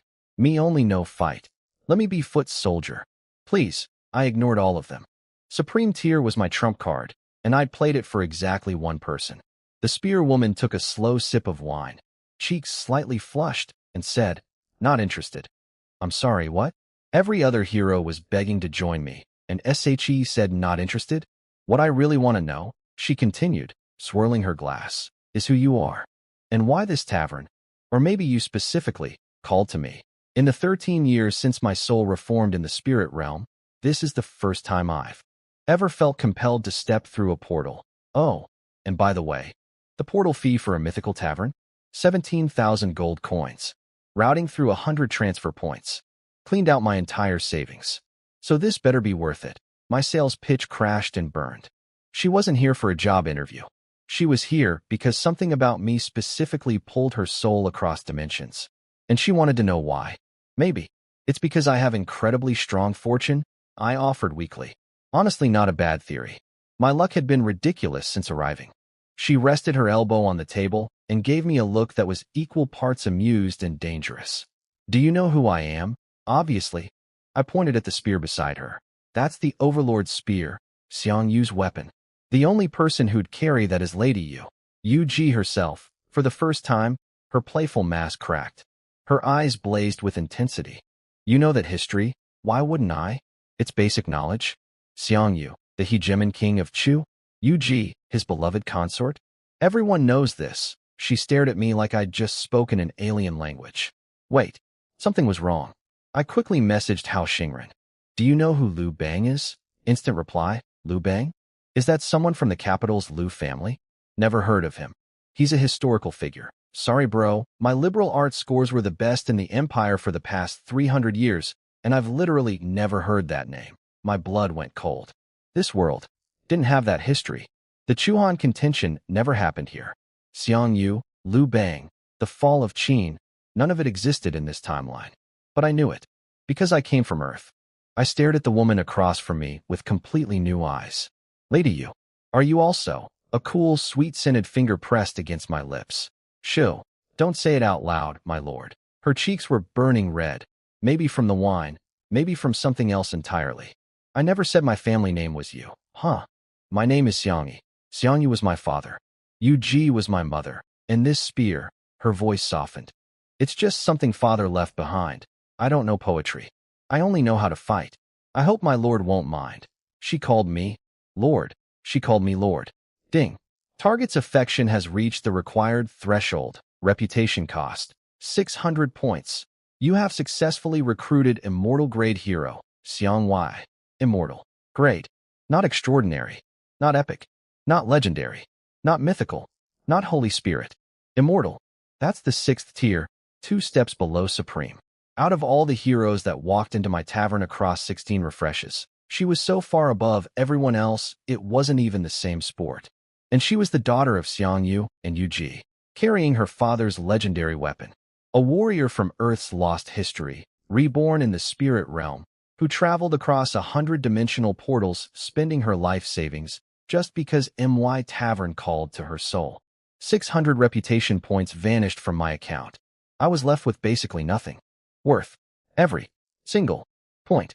I looked at Xiang Yi, this impossibly beautiful, terrifyingly powerful, beef-devouring warrior princess, and I knew. My army just went from pretty strong to absolutely, categorically, pants-sweatingly unstoppable. I did it. The notification confirmed it. Xiang Yi, immortal grade hero, officially recruited. 600 reputation points, gone. My reputation account, almost empty. My satisfaction level, through the roof.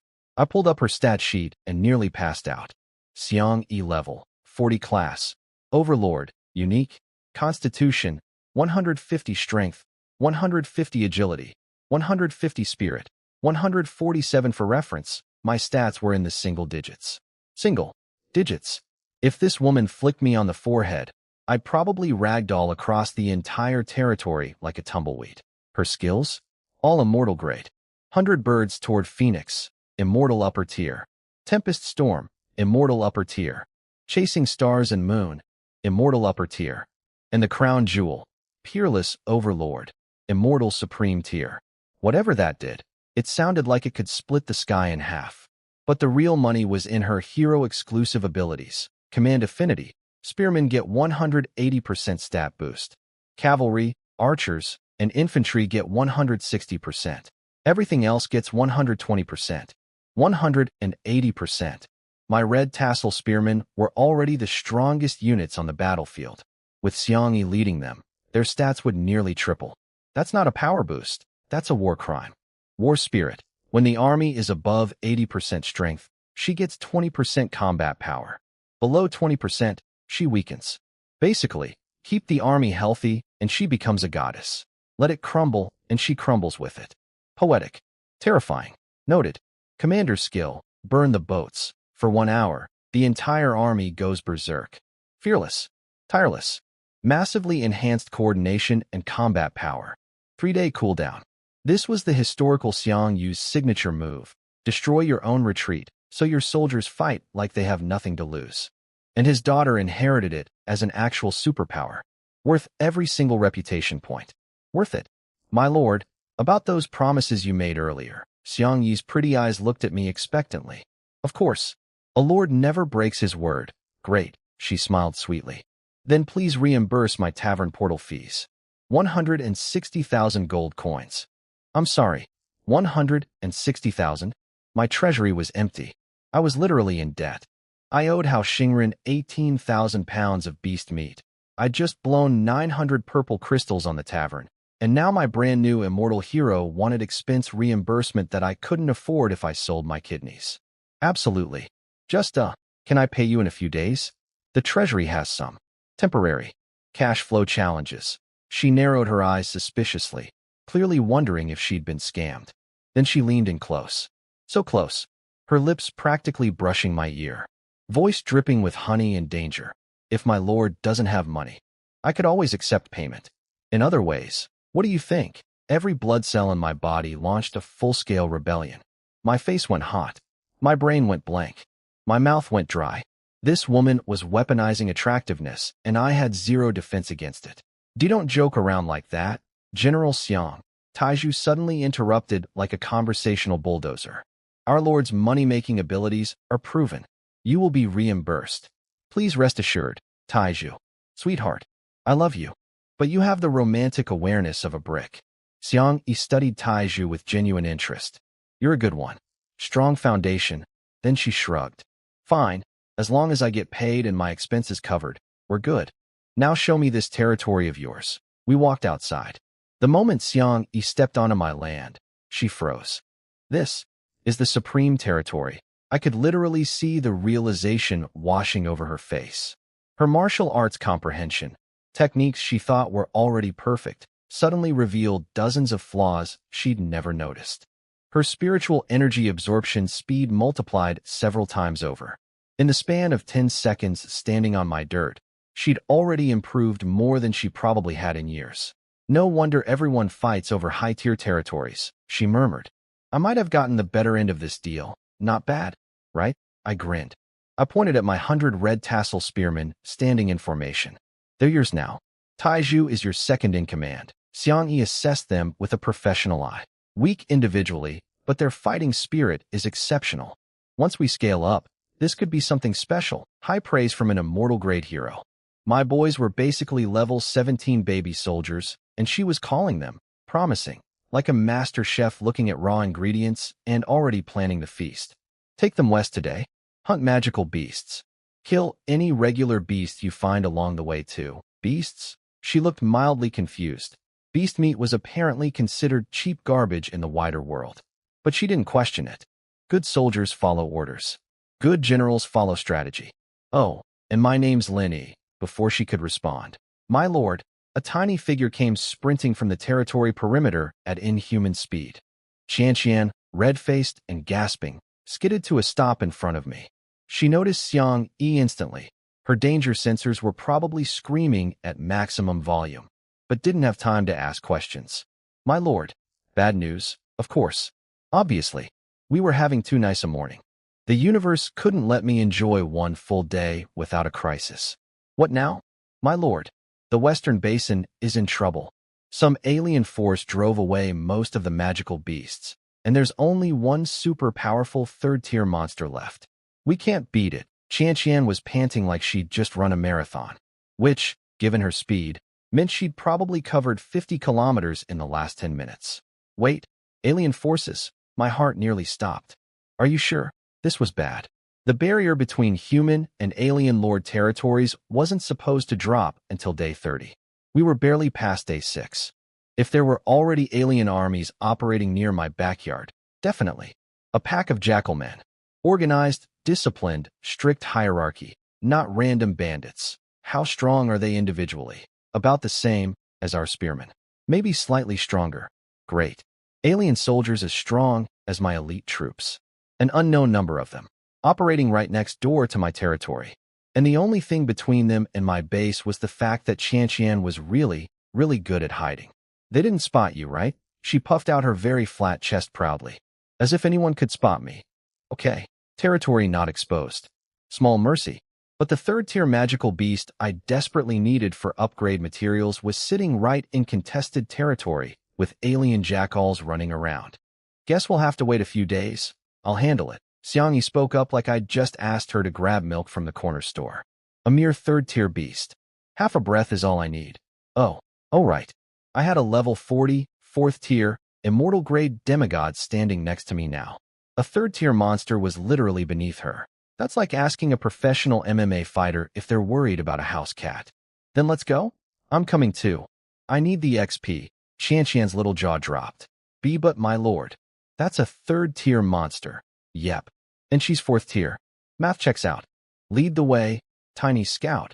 I patted her head, and she reluctantly agreed after seeing that nobody else was objecting. I took 20 spearmen, Taiju, Qianqian, and my brand-new walking apocalypse, Xiang Yi, and we marched toward the Western Basin. The journey there was not peaceful. Under Xiang Yi's command aura, every single soldier's blood energy practically doubled. My spearmen went from dangerous to terrifying. Killing normal beasts became as casual as swatting flies. But today was different. The beasts were acting insane. Instead of running away like they usually did when they saw our hunting squad, they were charging at us like suicidal lunatics. Wave after wave. Rhino beasts, boar beasts, horned things I didn't even have names for, just hurling themselves at our formation nonstop. One massive twin-horned rhino charged in and got turned into a pincushion by 10 spears simultaneously. Still thrashing. Still fighting. Taiju had to drop from the sky and drive her spear through its skull before it finally stopped. Even SHE was getting tired. This was like working the fish counter at a supermarket during holiday rush. Except the fish were 2-ton armored murder cows. But for me, every kill sent experience flowing into my body. Not a lot per beast, but the difference between sitting at home and being on the battlefield was night and day. I could feel myself getting slightly stronger with each one. A burning desire to grow more powerful ignited inside me. Sitting in a castle was fine, but history was full of kings who got assassinated in their own bedrooms. Personal strength was the one thing no one could take from you. My lord, look, Qianqian pointed at a cluster of boulders in the distance. That big fire kitty over there, that's the third-tier monster. I squinted, and squinted harder. You call that a cat? The thing was half a building tall, just lying down. Flames licked across its entire body. Even from hundreds of meters away, The heat waves slammed into my face like opening an oven. The rocks under it were literally starting to melt. This wasn't a cat. This was a fire demon that happened to be cat-shaped. If I got any closer without protection, I'd be a medium-rare lord before the fight even started. If Xiangyi wasn't here, I would have turned around so fast I'd have left tire marks on the grass. My lord, Xiangyi gripped her spear, eyes sparkling with the excitement of someone who'd been waiting for this. She didn't even ask for permission. I'll be right back. Her exposed calves tensed. The ground beneath her cratered, and she launched forward like a missile with great legs. So fast. Taiju and Qianqian stared at each other in disbelief. I tried to track her movement. Tried really hard. My garbage single-digit stats couldn't follow her at all. She was there, then she was a dot, then she was gone. The fire cat sensed something wrong. It stood up, half a building's worth of flaming fur bristling, and roared. The temperature around it multiplied several times over. Rocks began dissolving into lava. It looked like a demon god made of fire. Terrifying. For about 3 more seconds. Xiangyi saw this display of power, and her excitement vanished, replaced by disappointment. Too weak, she leaped into the air. Dozens of black phantom images materialized around her from every direction. Then all of them converged onto her spear tip, forming a single massive shadow shaped like a dragon phoenix hybrid. A sound like rhythmic thunder echoed across the sky. One flash of black light. 100 meters of darkness carved through the air. The spear went through the fire cat's heart before it even understood what was happening. The massive beast crumpled. In its final moments of consciousness, it was probably still trying to figure out how a human woman had appeared in front of it faster than fire could burn. One move. One single move. 3rd tier magical beast. Deleted. I stood there with my 20 soldiers, all of us frozen with our mouths open, watching Xiangyi casually pull her spear from the still smoking corpse. 600 reputation points. Best investment ever. Experience massively increased. Level up to 7. The notification hit right as I was still standing there with my mouth open, watching the fire cat's smoldering corpse. Energy flooded into my body from every direction, like every pore was drinking a smoothie made of pure power. Oh, that's nice. My stats jumped to 3.5 across the board. Still pathetic compared to Xiangyi's 150, but hey, yesterday I was a 3. Progress is progress. Baby steps. Very, very baby steps. Watching Xiangyi one-shot that building-sized fire demon with a single spear thrust did something to my brain. Something clicked. I needed to get stronger. Not just my army, me personally. History is full of powerful kings who got shanked in their sleep by some random assassin. My territory could have 1,000,000 soldiers, but if someone snuck past them and stabbed me in the bath, game over. I need more XP. I need a massive army generating passive experience. If I build a 1,000,000-man legion, I could literally level up while napping. But first, loot time. The fire cat's corpse had a special option floating above it. Decompose. Apparently magic cores aren't crystals you dig out of monster guts. You have to use this system decomposition feature that converts their internal energy into a solid core. No decomposition, no core. Yes, decompose. White light wrapped the enormous corpse and, SHWOP, shredded it into neatly organized piles. 1 3rd-tier magic core. Complete fire leopard pelt. Epic quality. Reduces fire damage. Keeps you warm. Even heals a little. 2 fangs. Epic quality. Adds fire damage to attacks and 30% bonus on critical hits. 50 bones. 1,000 units of blood and meat. 10 fire essence spirits for research and magic crafting. And a class change scroll. Blazing Fire Assassin. Epic tier. Comes preloaded with 3 combat skills. The material shrinkage was criminal though. That cat was the size of a building. After decomposition, I got maybe 1/10 of the original volume. The system was skimming 90% off the top like a corrupt tax collector. But that scroll alone made up for everything. Epic tier class scrolls were practically national treasures in the outside world. Nobles hoarded them like dragon gold. And I just pulled one from a random fire cat. I held the scroll up in front of my soldiers. Time for a motivational speech. Listen up. From today forward, everyone earns contribution points. Fighters and support crews. Kill enemies? Points. Hunt beasts? Points. Carry supplies? Points. And anything. I waved the scroll dramatically, can be exchanged with contribution points. Weapons, scrolls, whatever you need to get stronger. The spearmen went ballistic. Fists pumping, faces red, screaming thanks at the sky. Nothing motivates soldiers like a visible reward system. Corporate managers could learn from this honestly.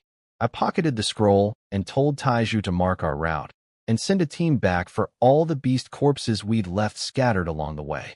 Today's berserk beast behavior meant we'd killed a ton of them on the march over. Couldn't let free money rot in the wilderness. Those damn alien jackals. The thought hit me like a punch. All those magical beasts that used to roam the western basin, driven away by the jackal men. Those weren't just monsters. Those were walking treasure chests full of magic cores, epic materials, and class scrolls.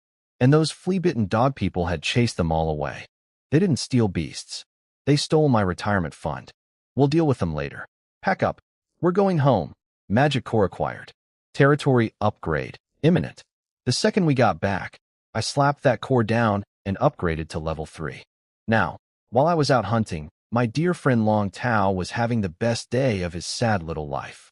He built a basic tavern, not mythical, just regular. Used some advanced knowledge to rearrange the furniture and menu to attract better heroes, and actually pulled an epic tier Jackalman hero named Hugo, a warrior with 130% axe soldier affinity who perfectly complemented his short axe infantry.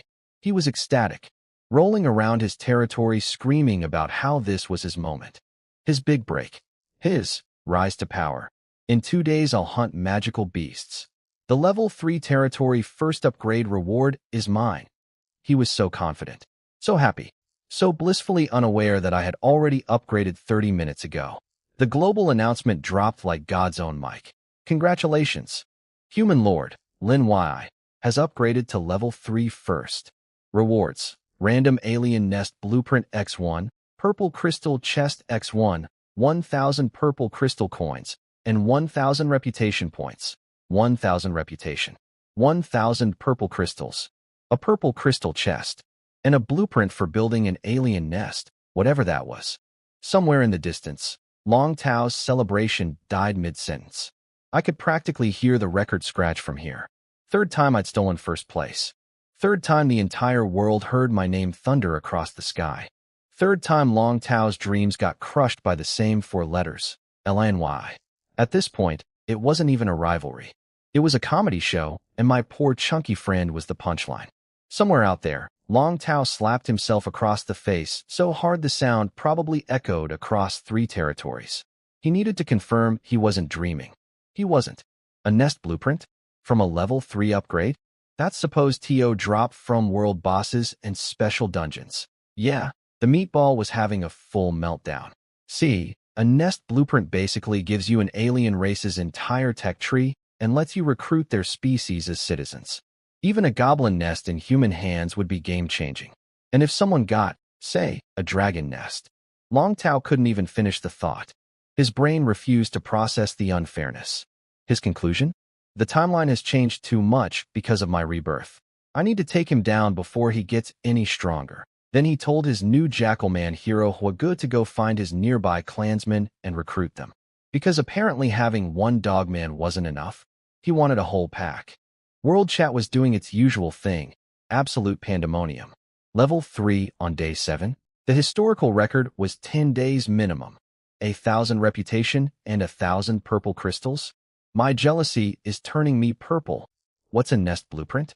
Sounds powerful, bro. A nest is an alien base. Lenny basically just got a second civilization in his pocket. This guy is going to win Rookie King for sure.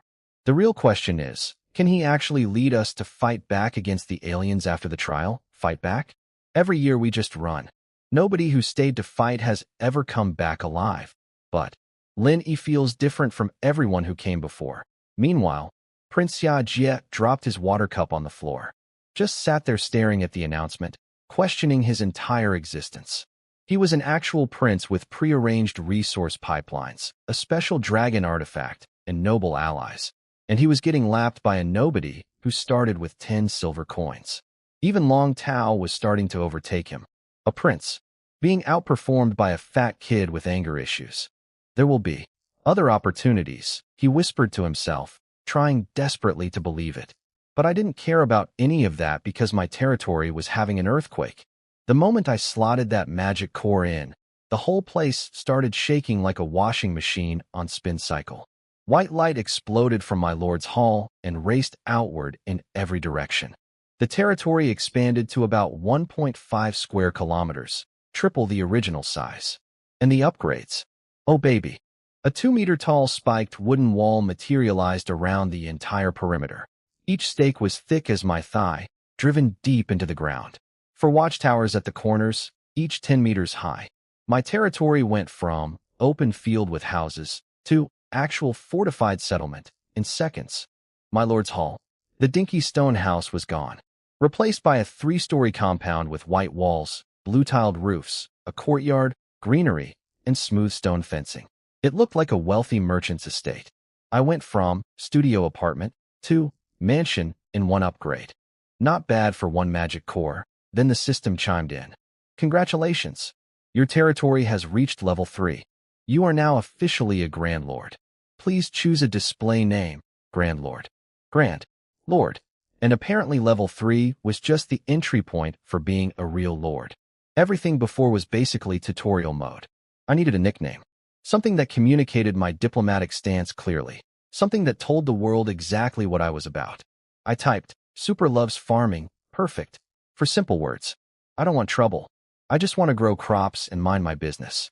And if anyone does start trouble, I'll plant them in the ground. Permanently. Name registered. You have unlocked 3 new Grand Lord permissions. Secret Realm Conquest, Legitimate Claims, and Divine Faith. I spent a few minutes researching each one. Secret Realm Conquest was basically dungeons. Portals scattered across the wilderness leading to monster-filled instances. Clear out the monsters, take all the resources inside. Some respawn daily, some take years. Standard RPG stuff. Cool. Legitimate Claims was medieval politics simulator. After level 3, territory no longer expands from upgrades. Want more land? Conquer another lord. But you need a valid reason. A. Claim. Or you get branded with infamy and become a target for everyone. Other lords can attack infamous lords without justification and get rewarded for it. Why does this feel exactly like that medieval family drama strategy game I used to play? I muttered. Crusader King's energy. Heavy Crusader King's energy. Divine Faith was the weirdest one. Pick a god to worship, build faith through your people's devotion, and eventually you can literally summon that god to grant wishes.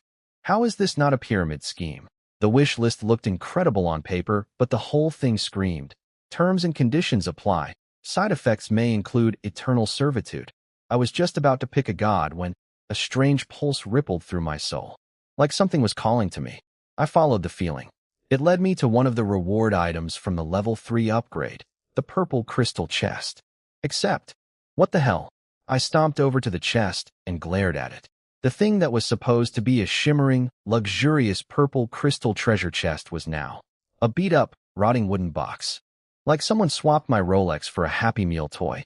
Weren't you a purple crystal chest 5 minutes ago? Why do you look like garbage now? The box sat there, glowing faintly, saying nothing, being suspicious. Look me in the eyes. Answer me. So my purple crystal chest had transformed into a moldy, yellow, fungus-covered wooden box. Cool. Very reassuring. Definitely not cursed. But something about it was making my blood literally vibrate. My whole body was humming like a tuning fork. The box was shaking too, rattling like it might explode. Protect the Lord. Taiju and the Wong family sprinted over, weapons drawn, faces deadly serious. Spearmen surrounded me in formation. Xiangyi.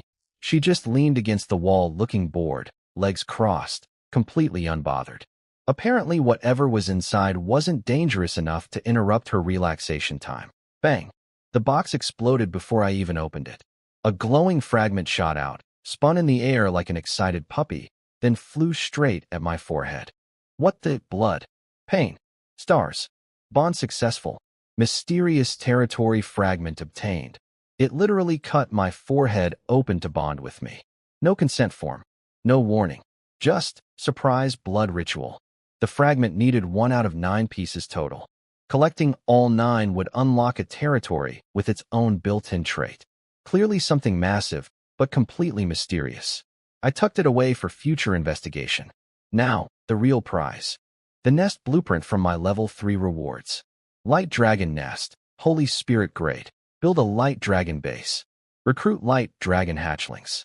Access exclusive dragon race buildings and technology. Dragons. Light dragons. The species that literally made every other race in that tavern look like house pets. And they were light element, perfectly matching my Pure Land trait. I'd be producing baby dragons like a fantasy puppy mill. An endless supply of the most powerful species in existence, turbocharged by my supreme territory bonuses. Materials needed: 1,000 light crystals, 1,000 purple crystal coins, 1 territory core. Light crystals? Never heard of them. Territory core? No clue. I messaged Hao Xingren, my reliable information dealer. Light crystals only form in areas with concentrated light element energy. Very rare. Very expensive. Territory cores come from 2 sources: destroying another lord's headquarters or wiping out a wild alien settlement. Destroying another lord? Too aggressive for now. But wiping out aliens. My brain connected the dots instantly. Qian found a sealed area in the northern forest with massive light energy, potential light crystal deposits. That same forest probably connected to wherever those jackal men came from, potential territory core. And there was still that mysterious recruitable being Qian discovered earlier. 3 birds, 1 expedition. Today, OLD man Fuguwei, I laid out the plan. Half my spearmen stay behind with Taiju defending the base. Fuguwei and Xiaoer would design the contribution point reward system I'd promised my soldiers. The hunting team would collect soil samples from the Fire Cat's scorched battlefield for my farmland blueprint. This exploration is critical. I'm heading north. I assembled my remaining 50 red tassel spearmen, handed command to Xiang Yi, and put Qian on point as scout. We opened the northern gate and marched into the dense forest. Somewhere behind me, Fuguwei was already praising my brilliance. Somewhere ahead, dragons were waiting. Let's go shopping. For hours of marching through dense forest. 4. My single-digit stats were not built for hiking. My legs felt like overcooked noodles. The only thing keeping me going was the view ahead. Xiang Yi clearing the path, her waist swaying like a hypnotic pendulum. My lord, she turned around suddenly. You can stare at home later. Stay focused outside. You still owe me money. If you die here, who pays my bill? Busted. Again.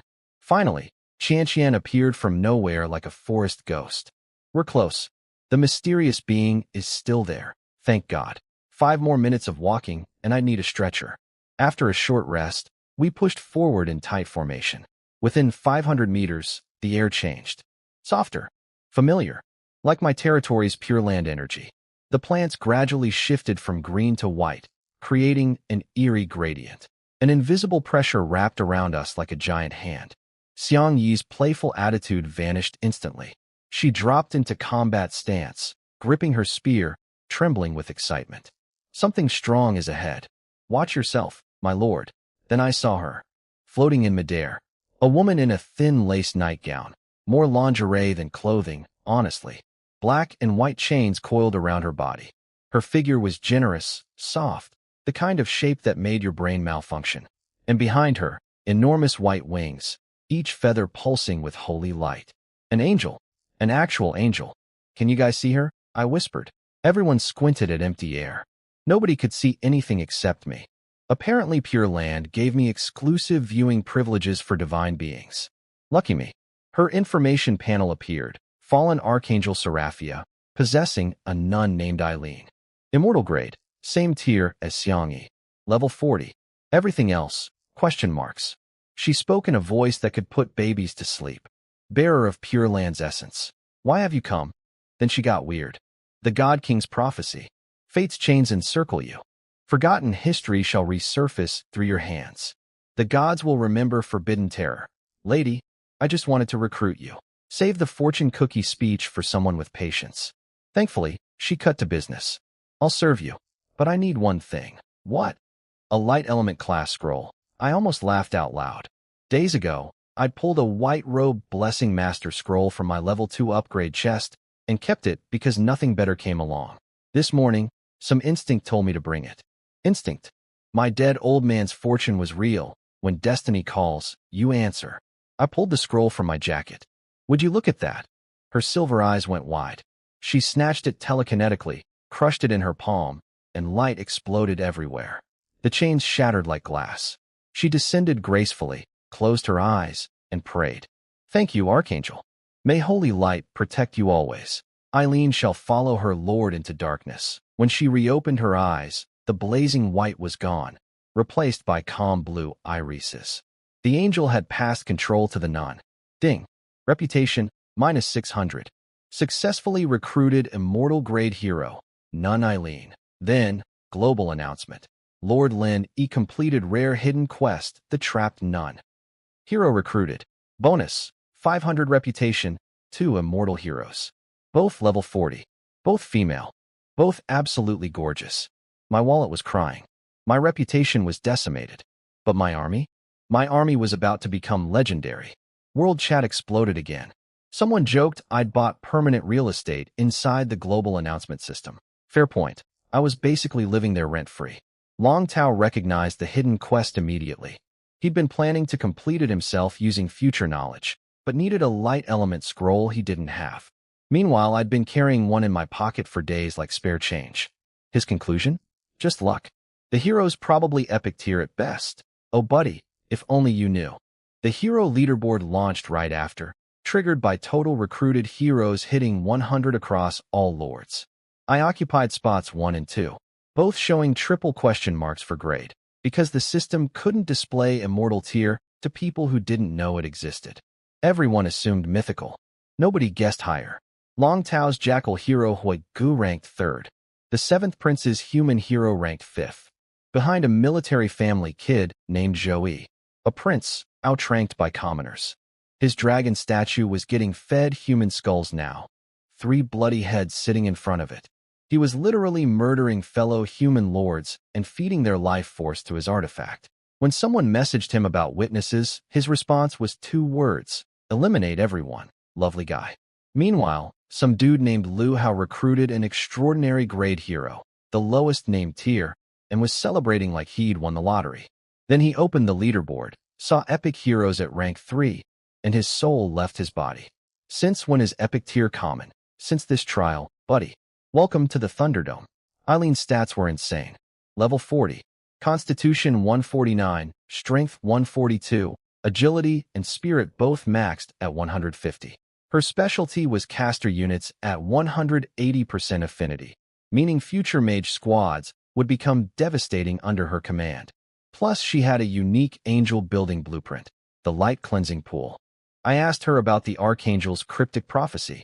She knew nothing, only that she'd been trapped for 3 years until the angel's soul merged with hers 7 days ago. The angel had mentioned something about their god king falling and the angel race losing leadership. Xiangyi suggested it might connect to our shared Earth history somehow. Interesting theory, 0 evidence. Filed under mysterious plot threads for later. Qianqian returned from scouting. The Jackal settlement, roughly 200 warriors, average strength comparable to my spearmen, tight security. Child's play for Xiang Yi's command-boosted army. Tomorrow's problem. Then Hao Xingren messaged me a training ground blueprint. A special building that could be constructed outside territory limits and automatically claim the land it occupied. Combined with my Pure Lands training speed boost and Dazhuang's 800% coaching talent, my soldiers would level up at absolutely stupid speeds. How much? I asked, wallet already crying. Free. Just want to be your friend, big bro. This kid was investing in our relationship like a stock portfolio. Smart. Loyal. Immediately promoted to favorite person. Deal. Oh wait, didn't I owe you something? Somewhere far away, Hao Xingren burst into tears of relief. The beast meat debt I'd completely forgotten about. He'd been too polite to remind me while slowly starving. Oops. Today's hunting haul was absolutely stupid. 70,000 pounds of beast meat. Taiju and the squad barely stopped swinging their spears all day. If those wild beasts hadn't stolen some kills from us, we'd have broken 6 figures easy. But variety matters. You can't feed a growing nation on monster steaks alone. Time to dust off that fertile field blueprint and start actual farming. Eventually. First though, debts. I shipped 18,000 pounds to Hao Xingren plus a bonus 3,000 because the kid earned it. Everything else went straight onto the exchange at markup prices. Sold out in under 60 seconds. 3,100 purple crystals deposited. Combined with the 1,000 from my level 3 upgrade reward, my wallet was breathing again. Now can I get reimbursed? Xiangyi materialized beside me with perfect timing, eyes sparkling like a kid outside a candy store. I pulled out a fat bag of crystals, then paused, looked at her gorgeous face, remembered her earlier offer about alternative payment methods. You did mention that if I couldn't pay, you'd consider. Her face went tomato red. She snatched the bag at lightning speed. I said nothing. Ever. Goodbye. Missed opportunity. Should have agreed when I had the chance. The rabbit escaped. Moving on. Xiangyi, take 100 spearmen. Destroy the jackal settlement tonight. Before dawn, her eyes lit up like Christmas. Consider it done. She gathered Qianqian, Taizhu, and the troops, then vanished into the darkness like a beautiful, debt-collecting angel of death. Speaking of angels, Eileen, ready to place the cleansing pool? She nodded shyly, then raised one finger and erupted with holy light. Her wings ignited like divine flames. A blazing white sphere launched from her fingertip, illuminated my entire territory, and condensed into a 3-meter circular pool with an 18-winged angel statue in its center. Then she nearly collapsed, drenched in sweat, gasping, her already thin clothes now completely transparent from moisture. I opened my mouth to comfort her and immediately forgot every word in every language. It'll solidify in 3 days, she panted. Sorry, that's my limit. No problem. Go shower. Rest. I'll have Chioer make you proper clothes because the current situation is unsustainable for everyone, especially me. She glanced down at herself, remembered my staring, turned bright red, pressed her thighs together, and practically ran into the mansion trembling. I am a terrible person, but also only human. Now, while MY forces were marching toward the jackal camp, Long Tao's jackal hero Huagu was also heading there with his own squad. Different direction, same target. The dogman was tracking his clansmen by smell, dragging along Long Tao's Lieutenant Lu Yi and a dozen axe soldiers through the dangerous nighttime forest. Huagu climbed a tree and spotted the jackal settlement, heavily guarded, warriors standing over fresh beast corpses, protecting a strange green tent covered in bone decorations. Jackals kept emerging carrying impossibly large materials, suggesting some kind of magical storage inside. The jackal hero licked his lips. Lucky me. What a bargain find. He'd discovered something valuable in that camp. Something he wanted. Too bad my army was already en route to flatten the entire place. 2 forces converging on one target in the dead of night. One commanded by an immortal-grade warrior goddess. The other led by an epic-grade dogman with anger issues. This was going to be interesting. So while I was back at base trying not to think about wet angel nuns, Xiangyi was out there conducting a masterclass in military devastation. But first, the comedy. Long Tao's jackal hero Huagu had arrived at the same camp minutes earlier. His big plan? Walk up, flex his superior bloodline, and charm 200 armed jackals into joining Team Meatball. And honestly, it worked. The jackals respected strong blood. Huagu talked tough. The chieftain invited everyone inside for dinner. Long Tao's Lieutenant Lu Yi was practically crying with joy, already fantasizing about promotions and fancy titles. Then a jackal casually mentioned something about 100 extra people approaching from behind. Lu Yi was confused. 100?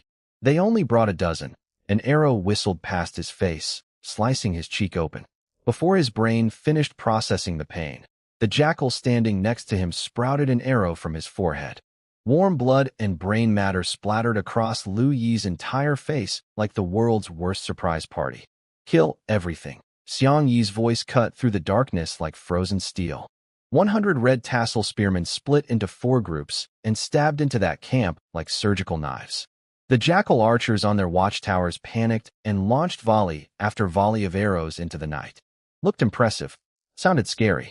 Hit absolutely nothing. My spearmen were dodging arrows in pitch blackness like it was a casual warm-up exercise. The few shots that connected either bounced off their weapons or barely scratched skin. Xiangyi's 180% command bonus had turned my soldiers into superhuman killing machines who treated arrow rain like light drizzle. Contact. Spears met flesh. 20 jackals dropped in the first few seconds. Their armor, their thick fur, meaningless against red-tasseled spear tips backed by boosted stats. Each thrust was a death sentence. The chieftain burst out of his tent screaming at Huagu, accusing him of leading enemies here. Huagu grabbed his giant axe, refusing to die without fighting. Taiju appeared in front of him like a freight train wearing a ponytail. Her spear punched straight through his axe, through his bone armor, and into his heart. The epic-grade hero that Long Tao had spent his life savings recruiting, dead in one hit. Taiju didn't even slow down. 15 minutes. That's all it took. 200 jackals. 0 survivors. Xiang Yi ordered every structure destroyed except one mysterious green tent that was clearly something special. Smart girl. Always thinking about loot. Back in my territory, the notification chimed beautifully. Jackal settlement destroyed. Rewards. Territory Core X1, 500 reputation, slave trading permit. Territory Core, the last ingredient for my light dragon nest. 500 reputation, always welcome. And a slave trading permit, which sounded ethically questionable but strategically delicious. Long Tao's Lieutenant Liu Yi was probably still standing somewhere in that destroyed camp, covered in jackal brains, watching his dreams of promotion burn alongside every tent. And Long Tao himself, he'd just lost his prized epic hero, his jackal recruitment plan, and the secret dungeon entrance his hero had discovered, all in one night, to an enemy he didn't even know was coming. Meanwhile, I sat on my porch, received the good news, and smiled. Thanks for finding that camp for me, buddy. Meanwhile, Long Tao's Lieutenant Liu Yi was crawling through the forest with his intestines literally hanging out, trying not to die. His special talent kept him alive, just barely. And Qianqian. She followed him like a tiny guardian angel assassin, even killing nearby beasts so he wouldn't die before leading her back to Long Tao's base. Customer service at its finest. But back to me. It's done? The notification hit, and my exhaustion evaporated instantly. Territory Core acquired. 500 reputation bonus. And a slave trading permit. Christmas came early and brought friends. I held the Territory Core, a beautiful white diamond-shaped gem. The description read, "Blood and fire built this throne. Possessing it means you're a real lord now." Poetic. I liked it. The light dragon nest blueprint lit up immediately. I placed the building projection on the western edge near the forest for camouflage. The hologram materialized, and it was massive. Nearly 100 meters tall. A small mountain, basically. Future upgrades would probably make it an actual mountain range. 1,000 purple crystals vanished from my pocket like smoke. Combined with the Territory Core and light crystals, everything launched toward the construction site. The foundation solidified beautifully. Then it stopped. I checked the construction panel expecting complete, and instead saw current workers. 1. Estimated completion time. 500 years. 500 years. Unlike normal buildings that magically pop into existence, this monster required manual labor. My entire population of 100 people couldn't finish it before I died of old age twice over. I needed bodies. Lots of bodies. Then I remembered my unused reward, the slave trading permit. I cracked it open. A brand new black marketplace button appeared on my interface. I clicked it and entered a dimension-spanning slave auction house that connected to the entire multiverse. The catalog was absolutely insane. Goblins for cheap. Beastmen for moderate prices. And then I scrolled past something that made my eyeballs nearly pop out. A level 80 forest elf queen. Immortal grade. Fully bound with an obedience contract. Price, 15 million purple crystal coins. My entire net worth couldn't buy her shoelace. There were also 90-plus level dragons, demons, and literal divine servants. The multiverse slave market was terrifying. If you had money, you could literally purchase gods. But I didn't need gods right now. I needed construction workers. Fast ones. Cheap ones. Then I noticed a flashing icon, my exclusive random slave type from activating the permit. Cowhorse people. Ordinary quality. Levels 5 through 7. Combat power. Laughable. Price. 20 gold coins each. Description. The finest humanoid laborers available at ordinary grade. Extremely high work motivation. Extreme self-discipline. Complete obedience contract included. 20 gold per unit. I did the math. 2,000 workers would cost 40,000 gold. Pocket change compared to my recent earnings. Sold. 2,000 cowhorse people. Purchased immediately. No hesitation.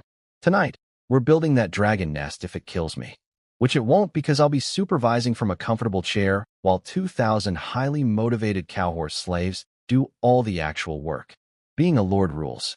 40,000 gold coins vanished from my account, and 2,000 cowhorse people materialized in my territory like the world's weirdest Amazon delivery.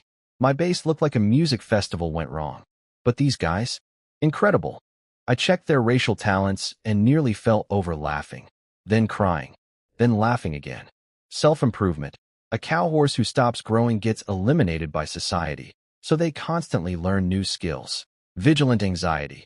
Even in stable conditions, they compulsively create work when none exists because they're terrified of being optimized out. Iron stomach. They can survive eating garbage or literally nothing and stay healthy. Environmental adaptation. When their abilities don't match the job, their DNA forces them to evolve until they fit. These creatures had literally evolved into every employer's wet dream through sheer existential terror. 20 gold coins for a self-motivating, self-feeding, self-improving worker who begs for overtime? Highway robbery, in my favor. The nearest one shuffled over immediately, rubbing his hands. Boss, what do you need? I hate being idle. Only overtime makes me happy. I stared at this middle-aged cowhorse man and felt a disturbing sense of recognition. Wait, wasn't this exactly me before I got ice-guyed? Groveling at that fried chicken shop manager for a summer job? Same energy, same desperate smile, same willingness to sacrifice dignity for employment. Get out of my face. You're the new squad captain. Build that dragon mountain. 3 days. He straightened up like a soldier. 3 days? Sir, if it's not finished by sunrise, you can use my head as a football. He sprinted off, organized all 2,000 workers with military precision, and they swarmed the light dragon nest construction site like caffeinated ants. Absolutely beautiful work ethic. Terrifying, but beautiful. Quick note though, slaves can't receive territory buffs, can't convert into soldiers directly, and have 0 human rights. They're strictly a transitional workforce. But at level 7 with decent stats, slap some equipment on them, and they're still useful muscle. Then Shoer appeared looking worried, handing me a beast skin report. The southern basin's wildlife population had plummeted overnight. Not from our hunting. We'd barely killed 5%. Something else was driving them away or killing them. My entire economic model depended on selling beast meat. No beasts meant no money, meant no soldier salaries, meant big problems. If food runs out, everything stalls, Shoer said nervously. I'll handle the food situation. You focus on growing our population. Use whatever treasury funds you need. Something fishy was happening. This morning, beasts were attacking us suicidally. By evening, they'd vanished completely. That wasn't natural migration. Something was manipulating the ecosystem. I checked my territory stats. 160 population, 160 soldiers, 2,000 slaves, 1,100 purple crystals. Level 4 upgrade required 10 third-tier magic cores, and me personally reaching level 10. Magic cores from magic beasts that had conveniently disappeared from my entire neighborhood. Of course, I muttered. The universe gives me dragon blueprints with one hand and steals my grocery store with the other. I looked at my cowhorse army hammering away at the dragon nest under moonlight. At least something was going right tonight. Honestly, I doubted the cowhorse people at first. Then I watched one of them nearly snap his spine carrying 2 crystal blocks just because I glanced in his direction. The second I made eye contact, he panicked and screamed for his buddy to stack another block on top. His legs were shaking, his eyes were bloodshot, his body was clearly dying, but he smiled through it all because God forbid the boss thinks he's slacking. Then it spread. Like a virus. Every cowhorse saw the first guy carrying double and immediately matched him, terrified of looking lazy by comparison. 2,000 workers competing to destroy themselves for my approval. I muttered, "Nice job," to one guy, and he turned red, tripled his speed, and nearly launched himself into orbit carrying crystals. The dragon nest was visibly growing. By my estimate, it'd actually be done before sunrise. These maniacs weren't lying. I went to bed. Mercifully, Shoer had actual work tonight, so no bedtime activities to distract me from my beautiful dragon construction project. Morning. Eyes open. Habit check. Territory panel. Political messages, 99. Standard chaos. Intelligence, 3. Finance, nothing. Nobody was making me money, but at least nobody was stealing either. Then I opened personnel. My eyeballs nearly launched out of my skull. Wang Xiu'er recruited 20 villagers via Dream Network. Wang Xiu'er recruited 8 villagers via Dream Network. 20-something notifications. Over 300 new villagers overnight. Plus, she'd negotiated an alliance with a rhinoceros tribe in the eastern mountains. And she'd intimidated some ghost tribe into postponing their planned attack on my territory for a month. Attack? What ghost tribe? Since when was I about to be invaded by ghosts? But first, Dream Network? What Dream Network? Right on cue. Xiu'er walked in carrying a wash basin. I frantically checked my notifications and found it. Her hidden talent had activated. Dream Network, universal grade. She could enter the dreams of any intelligent being within 400 kilometers. In dreams, her persuasion success rate increased by 500%. Any deal made in the dream was magically binding. The target literally couldn't refuse or delay. And if she had blackmail material? Near guaranteed instant acceptance. The target wouldn't even know they'd been manipulated. They'd wake up thinking they'd made a voluntary decision. Even gods couldn't detect it. This wasn't a talent. This was psychological warfare weaponized into a superpower. Think about it.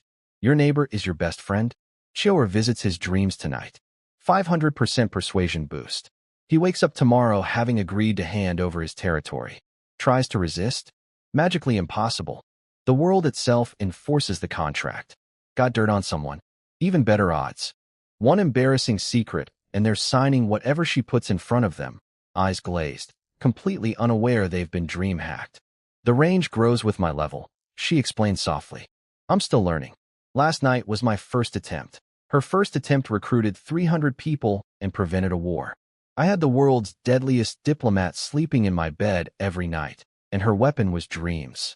One more thing, I said. What's this ghost tribe situation? Because apparently, somewhere nearby, an entire tribe of undead creatures had been planning to attack me, and my girlfriend had scared them into a ceasefire while literally asleep. I needed answers. But first, I needed to check on my dragon nest. About that situation, Xiu'er's face went serious. An undead lord is behind everything. An undead lord. Operating inside what was supposed to be a humans-only trial zone. This skeleton summoning freak had been manipulating beast migrations in my basin, discovered my location, and hired the ghost tribe to attack me. 300 kilometers away and already picking fights. Why me specifically? My theory? He was converting beast corpses into skeleton soldiers. Classic necromancer playbook. Every dead animal was a potential recruit for his bone army. My profitable hunting ground was his military recruitment center. I sent scouts to investigate and turn my attention to something far more exciting. The dragon nest. Pushed open my front door. Blinding white light slapped me directly in the eyeballs. What the? Temporary blindness. When my vision recovered, I looked up and saw a mountain. An actual 100-meter crystal mountain sitting in my territory, glowing like the world's largest nightlight. The cowhorse people had actually finished it before sunrise. Those beautiful, anxiety-driven maniacs kept their promise. The mountain was stunning. Smooth crystal walls, multiple platforms jutting out like branches of a massive tree, and one enormous cave entrance in the center. The system had automatically filled in regular stone wherever crystals weren't needed, which explained why I wasn't bankrupted by material costs. The cowhorse captain shuffled over. Boss, about our performance review, go find something useful to do. Now, yes sir, he literally rolled away on the ground. Zero dignity. Maximum obedience. Then immediately started organizing his crew to help villagers with other tasks. I opened the dragon nest panel and nearly had an aneurysm. Recruit, dragon hatchling. Cost, 100,000 purple crystal coins. 100,000. I almost upgraded to level 3 in a cardiac event instead of a territory upgrade. My entire life savings couldn't buy a dragon's toenail. I'd need to sell myself, my territory, and probably my next 3 reincarnations to afford one baby dragon. The nest sat there, magnificent and completely empty. A 100-meter monument to my poverty. Beautiful crystal platforms designed for dragons that didn't exist because their owner was broke. I closed that panel before my blood pressure killed me. Good news though, Xiu'er's Dream Network had delivered 300 new villagers overnight. Bad news. About half of them were numbered nobodies, brain-dead NPCs who could barely form sentences. I separated them into a lower-tier group before their stupidity became contagious. Everyone else went straight into red tassel spearman training. With 2,000 cowhorse slaves handling manual labor, every human villager could focus on becoming a soldier. Evening arrived. Footsteps approached the gate. The watchtower guards cheered. Xiang Yi was back from the jackal raid. Finally, I'd been waiting all day. Destroying an entire fortified settlement had to produce some spectacular loot beyond just the territory, core, and reputation. Secret dungeons, rare materials, exotic weapons. Something good must have dropped. I straightened up, trying to look like a composed, dignified lord and not a kid on Christmas morning. Spoiler, I failed completely. While I was admiring crystal mountains and crying over dragon prices, Long Tao was having the worst day of his entire reborn life. And I mean both lives. His precious epic-grade jackal hero Hugo, dead, killed by my soldiers during the camp raid. Long Tao had been smashing furniture for 24 straight hours, screaming himself hoarse. His villagers were trembling outside, too terrified to knock. Lu Yi, the gut-spilling survivor, crawled back and described everything. Silver-armored female warrior, red-tasseled spearman, total annihilation in 15 minutes. Long Tao ran the math. Red tassel spearmen were level 13 to 14 normally, nowhere near strong enough to demolish that camp so easily. Unless they had an insanely powerful hero boosting them. Holy Spirit, grade minimum. Which meant another lord was operating nearby with military strength that made his look like a kindergarten field trip. He almost connected the dots to me. Almost. But he talked himself out of it because there's no way Lin Yi could build that many soldiers this fast. Oh, buddy. If only you knew about Pure Land's 1-hour conversion time. Then things got weird. A skeleton walked into his base. Not attacking, just strolling in, pulling up a chair, sitting down for a business meeting like a bony corporate executive. Turns out, the skeleton was a puppet controlled by an undead Lich Lord, the same mysterious entity behind my beast migration problems. This thing had somehow broken through the trial barrier from a higher civilization, was operating inside our human-only zone, and had been spying on everyone. It knew Long Tao and I were friends. It knew our histories. It called humans, insects, with casual contempt. The Lich wanted one thing, a legitimate war claim against me. Apparently, even all-powerful undead wizards cared about avoiding infamy penalties. It needed Long Tao, my best friend, to manufacture a legal reason for invasion. Payment. A light twin flower, a legendary plant that attracts light spirits from other dimensions. The weakest light spirit was mythical grade. A combat type could surpass anything Long Tao currently possessed by miles. Long Tao pretended to hesitate. Lin Yi is my beloved brother, my closest friend. The skeleton started to leave. Wait, I'll need additional compensation. The Lich's eye flames flickered with brief admiration, then pure disgust. It threw down a building blueprint, a rare troop schematic, and a bone communication chip. 7 days. Deliver the claim, or my catastrophe legion devours you. The skeleton collapsed into bone fragments. Long Tao hugged his new treasures, laughing maniacally. Lin Yi, the heavens themselves want you dead. How should I frame this betrayal? 300 years of friendship.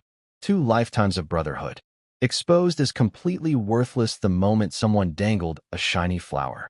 But here's the part that makes me smile, even though I didn't know any of this yet. Hidden outside Long Tao's window, perfectly invisible, having slipped through the Lich's death barrier undetected, was a tiny figure who'd heard everything. Qianqian had followed Lu Yi's blood trail straight to Long Tao's doorstep. Her free spirit talent ignored the magical barrier. Her stealth was undetectable. Her hostile intent sensor was probably screaming loud enough to shatter glass. Every word, every deal, every betrayal, recorded by a 12-year-old ninja with pigtails. The meatball had no idea what was coming. So apparently the undead lord trying to kill me was a woman. A 10,000-year-old reborn lich named Clara who looked like a vampire's leftovers marinated in bleach. She'd been imprisoned in an abyss for millennia because, get this, the original Lin Yi from her timeline used her as an experience farm for centuries, then locked her away. She was back for revenge against a version of me that hadn't done anything yet. Fantastic. Past life karma from a life I never lived. But I knew nothing about skeleton girlfriends with grudges. I was busy getting rich. Remember that jackal camp Xiangyi destroyed? It contained a secret dungeon entrance, a portal to something called the Emerald Plains. 3 times daily, my soldiers could charge in, slaughter beasts, harvest resources, and haul everything back before it reset. Each run produced 10,000 pounds of regular meat, 5,000 pounds of beast meat, 10,000 wood, 3,000 iron, plus miscellaneous loot. 80,000 gold per day, 8,000 purple crystals equivalent. I bought 5,000 more cowhorse slaves and threw them through the portal as a logistics army. Fugue's overtime boost talent made them work 24 hours straight without sleeping. Just 2 meals and endless enthusiasm. Then something miraculous happened. I opened the Dragon Nest panel expecting heartbreak and saw the recruitment cost had changed. From 100,000 purple crystals to 1,000. My Pure Land trait must have applied some insane discount. I didn't question it. I didn't hesitate. I slammed that recruit button before the universe changed its mind. A tiny sound echoed from the crystal mountain. Grr, grr, a cat-sized, snow-white baby dragon wobbled out of the cave entrance, checked for danger with adorable caution, then flapped its little wings and glided down like a drunk butterfly. It spotted me, recognized me as the boss immediately, and started circling my ankles like a puppy begging for attention. Holy Spirit grade, level 11. Light Dragon Caster class, already boosted by Pure Land's effects. Skills included Dragon Magic, Gliding, Biting, and 2 abilities labeled, Awaiting Awakening after sleep. Its name was Alpice Yegami Oga, something ridiculously long. I stopped reading after 5 syllables. Hungry little guy, it whimpered against my leg pathetically. I ordered servants to bring several dozen pounds of premium beast meat. The baby dragon's eyes exploded with joy. It glanced at me one final time for permission. I nudged its butt with my foot, and it launched toward the food buckets like a starving missile with stubby legs. Adorable. Genuinely adorable. Then it devoured 2 entire buckets of high-grade beast meat in under 60 seconds and turned back toward me with those begging eyes again. My smile froze. 60 seconds. 2 buckets. Gone. I did rapid mental math on feeding costs versus income and felt my wallet preemptively weep. This tiny adorable creature was going to eat me into bankruptcy before it was big enough to fly properly. Dragons. Expensive to buy, more expensive to feed. But still absolutely worth it. Probably. How does 200 pounds of meat fit inside a cat-sized dragon? Even mythical gluttons would be impressed. The little monster finished eating, let out a triumphant baby roar, and waddled toward the crystal mountain on its stubby legs. It tried to fly up to a platform, wings flapping desperately, going absolutely nowhere. After accepting defeat, it curled up at the mountain's base and fell asleep like a disappointed puppy. I stared at the recruitment button wondering if I dared buy more dragons. Each one was a bottomless stomach wrapped in adorable scales. My daily income might not survive 2 of these things. And babies become teenagers, become adults. The food costs would be astronomical. Then Hao Xingren messaged me. Want some magic-infused soil? My brain lit up. That was the missing ingredient for my fertile field blueprint. With magic soil and crushed magic cores, I could finally start farming. Even vegetables were selling at insane prices right now.